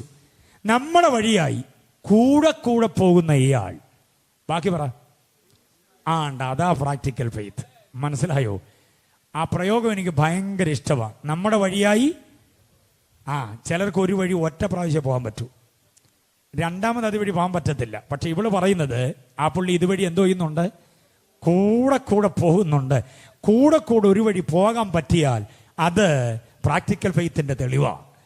ചിലർ ഒരു വഴി ചെന്നാൽ അവർ പറയും, പൊന്നു സാറേ ഇനി മേലെ ഇതിലെ വരല്ലേ, ഞങ്ങൾക്ക് ജോലി ഉണ്ടാക്കാൻ ഇതിലെ വരരുത്, വന്നതിരിക്കട്ടെ, ഇനി എന്തോ ചെയ്യരുത്. പക്ഷേ ഈ ദൈവദാസൻ കൂടെ കൂടെ പോകുന്നുണ്ട്. അതെന്തിന്റെ തെളിവെന്നറിയാമോ? പ്രാക്ടിക്കൽ ഫെയ്ത്താ. എത്ര പേർക്ക് മനസ്സിലായി? പ്രായോഗിക വിശ്വാസം. അപ്പൊ ആണിനും പെണ്ണിനും, ഉപദേശിക്കും പാസ്റ്റർക്കും നേതാവിനും താഴെയുള്ളവർക്കും എല്ലാവർക്കും വേണ്ടുന്ന അതിവിശിഷ്ട ഗുണമാ പ്രായോഗിക വിശ്വാസം. ദൈവപ്രസാദം അവിടെയായി ഇറങ്ങി വരുന്നത്. ഞാൻ ദൈവത്തിൻ്റെതാണെന്ന് ആരും നമ്മെ ശുപാർശ ചെയ്യേണ്ട, നാം തന്നെ അതിന് തെളിവാകണം. നമ്മുടെ ഉടയും നടയും നമ്മുടെ വാക്കും നമ്മുടെ പ്രയോഗവും എല്ലാം ദൈവപ്രസാദത്തിന് യോഗ്യമാകണം. ഇതറിയാവുന്ന ഈ ബോധമുള്ള സങ്കീർത്തനക്കാരൻ പ്രാർത്ഥിക്കുന്ന കേട്ടോ, എൻ്റെ വായിലെ വാക്കുകളും എൻ്റെ ഹൃദയത്തിലെ ധ്യാനവും യഹോവേ അങ്ങയ്ക്ക് പ്രസാദം ആകണമേ. ഹൃത്തടത്തിൻ്റെ സത്യം ജീവിതത്തിൻ്റെ സമസ്ത മണ്ഡലങ്ങളിലും പ്രകടമായി വരുന്ന ഒരാത്മീയത, ഒരു ക്രൈസ്തവീയത, അവിടെ ദൈവപ്രസാദം എഴുന്നള്ളി വരുന്നത്. അപ്പൊ ക്രിസ്തുവേശുവിൽ വിശ്വസിക്കുന്നവനാ ദൈവപ്രസാദം. വിശ്വസിക്കുന്നത് ക്രിസ്തുവിലെ വിശ്വാസത്തിൻ്റെ ഒന്നാമത്തേത് എന്ന് പറയുന്നത് ഉപദേശപരമാണെങ്കിൽ, രണ്ടാമത്തേത് പ്രായോഗികമാണ് എന്ന് പറഞ്ഞാൽ ജീവിതത്തിൻ്റെ സമസ്ത മണ്ഡലങ്ങളിലും. പ്രസംഗകർ, എൻ്റെ സഹപ്രവർത്തകർ, ഞാൻ ആദരിക്കുന്ന ബഹുമാന്യ ദൈവദാസന്മാർ ഒത്തിരി പേര് ഇവിടെയുണ്ട്. സാധാരണ കൺവെൻഷനിൽ നിന്ന് ദൈവദാസന്മാരുടെ ഒരു വലിയ അകമ്പടി യോഗത്തെ ധന്യമാക്കുന്നുണ്ട്. അതുകൊണ്ട് ദൈവദാസന്മാരോടായി ഞാനൊരു ചിന്ത പ്രത്യേകമായി ഓർമ്മപ്പെടുത്താം. പൗലോസ് അപ്പോസ്തലൻ പ്രായോഗിക വിശ്വാസത്തിന് ഊന്നൽ കൊടുക്കുന്ന ഒരു മഹത് വ്യക്തിയായിരുന്നു. അതുകൊണ്ട് അദ്ദേഹം പറയുന്ന ഇങ്ങനെയാ, ഞാൻ പ്രസംഗിച്ചിട്ട് ഞാൻ തന്നെ കൊളരാത്തവനാകാതിരിക്കേണ്ടതിന് ഞാൻ എന്നെ ദണ്ണിപ്പിച്ച് എന്തോ ചെയ്യുന്നു? അടിമയാക്കുന്നു. ഞാൻ വെറുതെ മുഷ്ടിയുദ്ധം ചെയ്യുന്നവനായിട്ടല്ല. എൻ്റെ പ്രസംഗം കേട്ട ഗലാത്യരുടെയും കൊലോസ്യരുടെയും തെസ്സലോനിക്കരുടെയും കൊരിന്ത്യയിലും ക്രേത്തയിലും അഥേനയിലും ഒക്കെയുള്ള ദൈവമക്കളുടെ മുമ്പിൽ ഞാൻ ആക്ഷേപിക്കപ്പെടാതിരിക്കേണ്ടതിന് എൻ്റെ ജീവിതത്തിന് ഞാൻ ദൈവത്തെ സാക്ഷിയാക്കുന്നു. എത്ര മഹത്തായൊരു കാര്യമാണ്. ഞാൻ നിങ്ങൾക്ക് തന്നുവിടുന്നു. കോറിയിട്ടോണ ഹൃത്തടത്തിൽ എപ്പോഴും ഒരു നെറ്റിപ്പട്ടം എന്ന പോലെ എഴുതിപ്പതിപ്പിക്കേണ്ട ഒരു വാക്യമാണ് 1 തെസ്സലോനിക്കർ 2:5. എൻ്റെ സാമ്പത്തികത്തിന് ദൈവം സാക്ഷിയാണ്. ഞാൻ മുഖസ്തുതി പ്രയോഗിച്ചിട്ടില്ല. എന്തിന്? സാമ്പത്തികത്തിന് മുഖസ്തുതി ഞാൻ പ്രയോഗിച്ചിട്ടില്ല. നിങ്ങളുടെ കീശയിലെ കാശ് എൻ്റെ പോക്കറ്റിൽ വരാൻ ഒരു മുഖസ്തുതിയും ഞാൻ പ്രയോഗിച്ചിട്ടില്ലെന്നതിന് ആര് സാക്ഷി? പൗലോസോ ബർണബാസോ തിമോത്തിയോസോ തീത്തോസോ തിഹിക്കോസോ അക്കില്ലാസോ പ്രിസ്കില്ലയോ ത്രുഫൈനയോ ത്രുഫോസയോ അല്ലെങ്കിൽ ഫേബയോ അല്ല സാക്ഷി, ദൈവം സാക്ഷി. 1 തെസ്സലോനിക്കർ 2:5. അതാ പ്രായോഗിക വിശ്വാസം. ഇനി തീർന്നില്ല. പൗലോസ് അടുത്ത ഒരു കാര്യം പറയുക, 2:10. തെസ്സലോനിക്കരെ, നിങ്ങളുടെ സഭയിലെ ശുശ്രൂഷയ്ക്ക് ഞാനും എൻ്റെ കൂട്ടുകാരും ഒത്തിരി പേര് നിങ്ങളോടൊപ്പം ദിവസങ്ങളോളം അവിടെ പാർത്തിട്ടുണ്ട്. നിങ്ങളോടുകൂടെ നിങ്ങളുടെ സഹോദരിമാർ, നിങ്ങളുടെ സഹോദരങ്ങൾ, നിങ്ങളുടെ കുഞ്ഞുങ്ങൾ ഞങ്ങളോടൊപ്പം ഉണ്ടായിരുന്നു. ചോദിക്കുക നിങ്ങൾ അവരോട്, ഞങ്ങൾ എങ്ങനെയായിരുന്നു അവരോടുള്ള ഇടപാട് എന്ന് ചോദിക്കെ. ഞങ്ങൾ അവിടെ 3 കാര്യം പറയുന്നു. ആ 3 കാര്യത്തിന് മുമ്പിൽ ഞാൻ സല്യൂട്ട് ചെയ്യുന്നു പൗലോസിനെ. താൻ പറയുക, തെസ്സലോനിക്കയിലും കൊരിന്തിലും എവിടൊക്കെ ഞാൻ പോയോ അവിടെയുള്ള എല്ലാവരോടും ഞാൻ ഇടപെട്ടത് പവിത്രമായും അനന്യമായും നീതിയായും. കണ്ടോ, 2:10 ഞാൻ പറയുക. 1 തെസ്സലോനിക്കർ 2:10. പവിത്രം അനന്യം നീതിയായും നടന്നു എന്നതിന് നിങ്ങൾ സാക്ഷി. ഇനി ഏതെങ്കിലും കാരണവശാൽ നിങ്ങൾ സാക്ഷി പറയാൻ താല്പര്യമില്ലെങ്കിൽ ദൈവം സാക്ഷി. ദൈവത്തെ സാക്ഷി നിർത്തിക്കൊണ്ട് വ്യക്തിപരമായ സ്വകാര്യതയ്ക്ക്, വ്യക്തിപരമായ വിശുദ്ധ ജീവിതത്തിന് സാക്ഷി പറയാനുള്ള നെഞ്ചുറപ്പ്, ആ തൻ്റെ ഇടം എത്ര ഗംഭീരമാ. അതാണ് പ്രാക്ടിക്കൽ ഫെയ്ത്ത്. എത്ര പേർക്ക് ബോധ്യമായി? കരങ്ങൾ ഉയർത്തി കർത്താവിനെ സ്തുതിച്ചാട്ടെ. ഈ പ്രാക്ടിക്കൽ ഫെയ്ത്ത് ഉള്ളവൻ്റെ മേലാ ദൈവം പ്രസാദിക്കുന്നത്. ദൈവം പ്രസാദിക്കുന്നവർക്കാണ്. സന്മനസ്സുള്ളവർക്ക് സമാധാനം എന്നൊക്കെ സാധാരണ പറയാറുണ്ട്. അങ്ങനൊന്നും വാക്യം വേദപുസ്തകത്തിലില്ല. വേദപുസ്തകത്തിലെ വാക്യം ദൈവം പ്രസാദിക്കുന്നവർക്ക് സമാധാനം, ദൈവപ്രസാദമുള്ളവർക്ക്. ആ ദൈവം പ്രസാദിക്കണമെങ്കിൽ പ്രായോഗിക വിശ്വാസത്തിലേക്ക് വന്നേ പറ്റുകയുള്ളൂ. മൂന്നാമതൊരു കാര്യം കൂടിയുണ്ട്. അത് പറഞ്ഞല്ലോ, ഏതാ? Creative faith. അഥവാ സൃഷ്ടിപരമായ വിശ്വാസം. അതോടെ പറഞ്ഞ് എൻ്റെ വാക്കുകൾ അവസാനിപ്പിച്ച് ബാക്കി ചിന്തകൾ, പ്രസാദത്തിൻ്റെ ബാക്കിയുള്ള വഴികളും ദൈവപ്രസാദത്തിൻ്റെ ഭാവി നന്മ എന്താണെന്നുള്ളത് പുനരാഗമനവുമായി ബന്ധപ്പെടുത്തി നാളെ രാത്രിയിൽ നാം ഒരുമിച്ച് ചിന്തിക്കുകയാണ്. കഴിഞ്ഞ വർഷം ഞാൻ യേശുവിൻ്റെ പുനരുദ്ധാനത്തിൻ്റെ നമ്മുടെ യോഗ്യതകളൊക്കെ പ്രസംഗിച്ചത് ഞാൻ ഇന്നെന്ന പോലെ ഓർക്കുന്നുണ്ട്. തൃശ്ശൂരെ കൺവെൻഷനുകൾ മറക്കില്ലതിൻ്റെ വിഷയവും ഡാനിയൽ സാറിൻ്റെ ചർച്ചിൽ അന്ന് പകൽ 2 സഭായോഗങ്ങൾ കൂടിയതൊക്കെ എൻ്റെ സ്മരണയിൽ ഇന്നുമുണ്ട്. വചനം അതിൻ്റെ തനിമയോട് ഓർക്കുന്നവരാ നിങ്ങൾ ഓരോരുത്തരും. ഓക്കെ, അതുകൊണ്ട് നാളെ ദൈവപ്രസാദത്തിൻ്റെ അനന്തരഫലം എന്താ, അത് പുനരാഗമനവുമായി ബന്ധപ്പെടുത്തി നാം ആഴത്തിൽ പഠിക്കുന്നതായിരിക്കും. ഏറ്റവും ഒടുവിലത്തെ ദിവസം പാസ്റ്റർ സജി ചാത്തങ്കരി അവറുകൾ ഈ വേദിയിൽ ദൈവവചനം ശക്തമായി ശുശ്രൂഷിക്കും. അനുഗ്രഹിതനായ ഒരു കർത്തൃദാസൻ. ഈ വചനത്തിൻ്റെ എല്ലാം ചിന്തകൾ നമ്മുടെ ആത്മീയ ജീവിതത്തെ ദൈവപ്രസാദത്തിൻ്റെ വഴിയിലേക്ക് കൊണ്ടുവരണം. ദൈവം നമ്മിൽ പ്രസാദിക്കേണ്ട കാലത്തിലാണ് നാം എത്തി നിൽക്കുന്നത്. ദൈവപ്രസാദത്തിന് ക്രിസ്തീയ വിശ്വാസത്തിൻ്റെ 3ാമത്തെ തലമറിയണേ. എന്താ? ക്രിയേറ്റീവ് ഫെയ്ത്ത് അഥവാ സൃഷ്ടിപരമായ വിശ്വാസം. എന്താണ് അതിൻ്റെ അർത്ഥമെന്നറിയാമോ? എന്നെക്കൊണ്ട് അസാധ്യമാ പലതും, എന്നെക്കൊണ്ട് കഴിയില്ല പലതും, എനിക്ക് കിട്ടില്ല പലതും എന്ന് ഞാൻ ധരിക്കുന്നു. എൻ്റെ കഴിവുകേട്, എൻ്റെ ബലഹീനത, എൻ്റെ പ്രാപ്തിയില്ലായ്മ ഒത്തിരിയുണ്ട്. പക്ഷെ ഒരു കാര്യത്തിൽ എനിക്ക് വിശ്വാസമുണ്ട്, എൻ്റെ കർത്താവ് സകലത്തിനും മതിയായവനാണ്. എത്ര പേര് വിശ്വസിക്കുന്നുണ്ട് ആ കാര്യം? അങ്ങനെ വിശ്വസിക്കാൻ കഴിയുന്നതാണ് ക്രിയേറ്റീവ് ഫെയ്ത്ത്. അതിനൊരു വാക്യം ഞാൻ തരാം, സുന്ദരമായൊരു വാക്യം. യോഹന്നാൻ 11:40. വിശ്വസിക്കുന്നെങ്കിൽ നീ ദൈവത്തിൻ്റെ മഹത്വം കാണും. ആ വിശ്വാസം ഏതാണെന്നറിയാമോ? അതാണ് ക്രിയേറ്റീവ് ഫെയ്ത്ത് എന്ന് പറഞ്ഞാൽ നാറ്റം വെച്ച് കല്ലറയ്ക്കകത്തിരിക്കുന്ന മൃതശരീരത്തെ പുറത്തു കൊണ്ടുവരാൻ കഴിയുമെന്ന് ആർക്കാ വിശ്വസിക്കാൻ കഴിയുക? ആർക്കും കഴിയില്ല. പക്ഷെ അത് വെളിപ്പെടുത്തിക്കൊണ്ട് യേശു പറയുന്നു, വിശ്വസിച്ചാൽ നീ ദൈവത്തിൻ്റെ മഹത്വം കാണും. ലാസറെ പുറത്തു വരിക എന്ന് ഇരുട്ട് തളം കെട്ടിക്കിടക്കുന്ന ഗുഹാമുഖത്ത് അതിനകത്തേക്ക് നോക്കിക്കൊണ്ട് പറയാൻ കഴിയുന്ന ഒരുവൻ, അതാണ് നമ്മുടെ കർത്താവ്. Price the Lord. ഇല്ലാത്തതിനെ ഉള്ളതിനെ പോലെ വിളിച്ചു വരുത്തുന്നവൻ, മരിച്ചുപോയതിനെ ജീവിപ്പിക്കാൻ കഴിയുന്ന ഒരുവൻ, അവനിൽ വിശ്വസിക്കണം. കണ്ണുമടച്ച് രോഗമെത്ര മൂർച്ഛിക്കട്ടെ, ക്യാൻസറിന്റെ സ്റ്റേജ് ഏതുമായിക്കൊള്ളട്ടെ, തുടക്കമല്ല അതങ്ങ് ഒടുക്കത്തിലേക്ക് എത്തിയെന്നിരിക്കട്ടെ, എത്ര മാരകമായ തലത്തിലും എത്തിയെന്നിരിക്കട്ടെ, സാമ്പത്തിക കെടുതി എത്രയും ഭയപ്പെടുത്തുന്ന തലത്തിലേക്ക് വന്നു, പക്ഷെ പേടിക്കേണ്ട കാര്യമില്ല. ക്രിയേറ്റീവ് ഫെയ്ത്ത് അകത്തോട്ട് ഇന്ന് രാത്രി വ്യാപരിക്കണം. അതിനെ മാറ്റിയിട്ട് നമുക്ക് വേണ്ടി സകലതും നിവർത്തിക്കാൻ കഴിയുന്നവൻ. ദേ കേട്ടില്ലേ നമ്മൾ, നീ എൻ്റെ വീട്ടിൽ വരണ്ട, ഇവിടെ നിന്നൊരു വാക്ക് കൽപ്പിച്ചാൽ മതി. അതാണ് ക്രിയേറ്റീവ് ഫെയ്ത്ത്. നീ അത്രത്തോളം വരാൻ ഞാൻ യോഗ്യനല്ല, ഇവിടെ നിന്ന് നീ പറഞ്ഞാൽ എൻ്റെ ബാല്യക്കാരൻ അവിടെ സൗഖ്യം വരും. ഇത് വിശ്വസിക്കാൻ കഴിയുന്നതാ ക്രിയേറ്റീവ് ഫെയ്ത്ത്. പാറയിൽ നിന്ന് വെള്ളം പുറപ്പെടുവിക്കാൻ കഴിയുന്നവൻ, മരുഭൂമിയിൽ മേശ ഒരുക്കാൻ കഴിയുന്നവൻ, ഒരു പാറക്കല്ലെടുത്ത്, ഒരു പാറക്കഷണമെടുത്ത് ഒരു പാറയിലേക്ക് ആഞ്ഞെറിഞ്ഞാൽ ആ കല്ല്, എറിയുന്ന കല്ല് പൊട്ടിച്ചിതറും, കൂട്ടത്തിൽ തീ പാറും. ആ പാറയിൽ നിന്ന് വെള്ളം പുറപ്പെടുവിക്കാൻ കഴിയുന്ന ഒരു ദൈവം, അതാ നമ്മുടെ കർത്താവ്. മനസ്സിലാകുന്നുണ്ടോ? എത്ര പേര് വിശ്വസിക്കുന്നുണ്ട്? ജീവിതത്തിൻ്റെ യാതനകൾ, വേദനകൾ, വിങ്ങലുകൾ, വല്ലാത്ത നൊമ്പരങ്ങളുമായി ഇന്ന് രാത്രി വെള്ളവിരിപ്പിന്റെ കീഴിൽ ശാന്തമായിരിക്കുമ്പം ഉള്ളത്തിൽ ഒതുങ്ങുന്ന, ഉള്ളത്തിൽ ഒതുക്കിയിട്ടുള്ള, എപ്പോൾ വേണമെങ്കിലും പൊട്ടിത്തെറിക്കാവുന്ന തരത്തിൽ വിസ്ഫോടനാത്മകമായ നിലയിൽ അകത്തൊതുക്കി വച്ചിരിക്കുന്ന ചില അഗ്നിപർവ്വതങ്ങളുണ്ട്. ആരും അറിഞ്ഞിട്ടില്ല, ആർക്കും ഒന്നും ചെയ്യാൻ കഴിയില്ല. പക്ഷേ ക്രിയേറ്റീവ് ഫെയ്ത്ത് എന്ന് പറയുന്ന വിശ്വാസത്തിന്റെ ഈ തലം അകത്തേക്ക് വ്യാപരിക്കുമെങ്കിൽ ഒറ്റ സ്പർശനം കൊണ്ട് സൗഖ്യമാക്കാൻ, ഒറ്റ വാക്കുകൊണ്ട് സൗഖ്യമാക്കാൻ കഴിയുന്ന കർത്താവിന്റെ വല്ലഭത്വം വെളിപ്പെടും. വിശ്വസിക്കുന്നവർ കർത്താവിനെ സ്തുതിച്ചു. കണ്ണുകൾ ദൈവസന്നിധിയിൽ അടയട്ടെ, ഹൃദയങ്ങൾ ദൈവസന്നിധിയിൽ ഏകാഗ്രമാകട്ടെ. ആരാധനയ്ക്കായി, പ്രാർത്ഥനയ്ക്കായി, സ്തോത്രത്തിനായി നമുക്ക് ഒരുമിച്ച് ദൈവസന്നിധിയിൽ ആയിരിക്കുക. കർത്താവ് നമ്മെ അനുഗ്രഹിക്കട്ടെ. ഈ രാത്രിയിൽ ദൈവാത്മാവ് നമ്മെ കേൾപ്പിച്ച ദൈവപ്രസാദത്തിന്റെ വഴി ഒന്ന് നാം ചിന്തിച്ചു. യേശുവിലെ വിശ്വാസം അത് എന്താണെന്ന് നാം ആദ്യം കണ്ടു. അതിൻ്റെ വഴികൾ എങ്ങനെയാണ് എന്ന് നാം കണ്ടുവരികയാണ്. അവനിലെ വിശ്വാസം, അതിൻ്റെ 3 നിലവാരങ്ങൾ നാം കണ്ടു.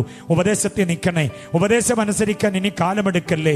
സ്നാനപ്പെടാനും ആത്മനിറവ് പ്രാപിക്കാനും വിശുദ്ധിയിലേക്ക് വരാനും വേർപാടിലേക്ക് വരാനും നാളെയാകട്ടെ എന്ന് പറഞ്ഞ് സമയം മാറ്റിവെക്കരുത്.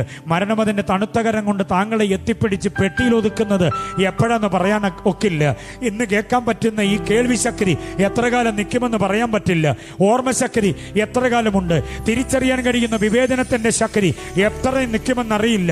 കട്ടിലെ ഒറ്റക്കിടപ്പ് കിടന്നാൽ നിന്നാൽ, ഭാര്യ അടുത്ത് നിന്നാൽ, ഭർത്താവ് അടുത്ത് നിന്നാൽ, ജനിപ്പിച്ച മക്കൾ അടുത്ത് നിന്നാൽ തിരിച്ചറിയാൻ കഴിയാത്ത ഒരു സ്റ്റേജിലേക്ക് എപ്പോഴാ മാറുക എന്നറിയില്ല. അതുകൊണ്ട് ഉപദേശം അനുസരിക്കാൻ ഇപ്പോഴാ സമയം. അതിനുവേണ്ടി തയ്യാറായിക്കോണം. ഒരു യോഗം കൂടെ ഇവിടെ ക്രമീകരിക്കാൻ ഇടയായത് ദൈവത്തിന്റെ പദ്ധതിയാ, താങ്കളെക്കുറിച്ചുള്ള ദൈവത്തിന്റെ ഉദ്ദേശമാ. തിരിച്ചറിഞ്ഞ കർത്താവിനെ സ്തുതിക്കാൻ കഴിയണം. എഴുന്നേൽക്കാൻ ദൈവസന്നിധിയിൽ പ്രാർത്ഥനയ്ക്കായി, എഴുന്നേൽക്കാൻ ദൈവസന്നിധിയിൽ ആരാധനയ്ക്കായി. ദീർഘസമയമില്ല, അല്പസമയം കൂടെ നമുക്ക് ഒരുമിച്ച് കർത്താവിനെ ആരാധിക്കാൻ, അല്പസമയം കൂടെ കർത്താവിനെ സ്തുതിക്കാൻ ഇടയാകട്ടെ. ദൈവപ്രസാദമുള്ള മനുഷ്യർക്ക് സമാധാനം. അറിയാവുന്ന പാട്ടിന്റെ ശരണങ്ങൾ കൊയർ നമുക്ക് വേണ്ടി പാടുമ്പോൾ ആത്മനിറവോടെ ചേർന്ന് പാടി കർത്താവിനെ നമുക്ക് ആത്മാവിൽ ആരാധിക്കാമല്ലോ.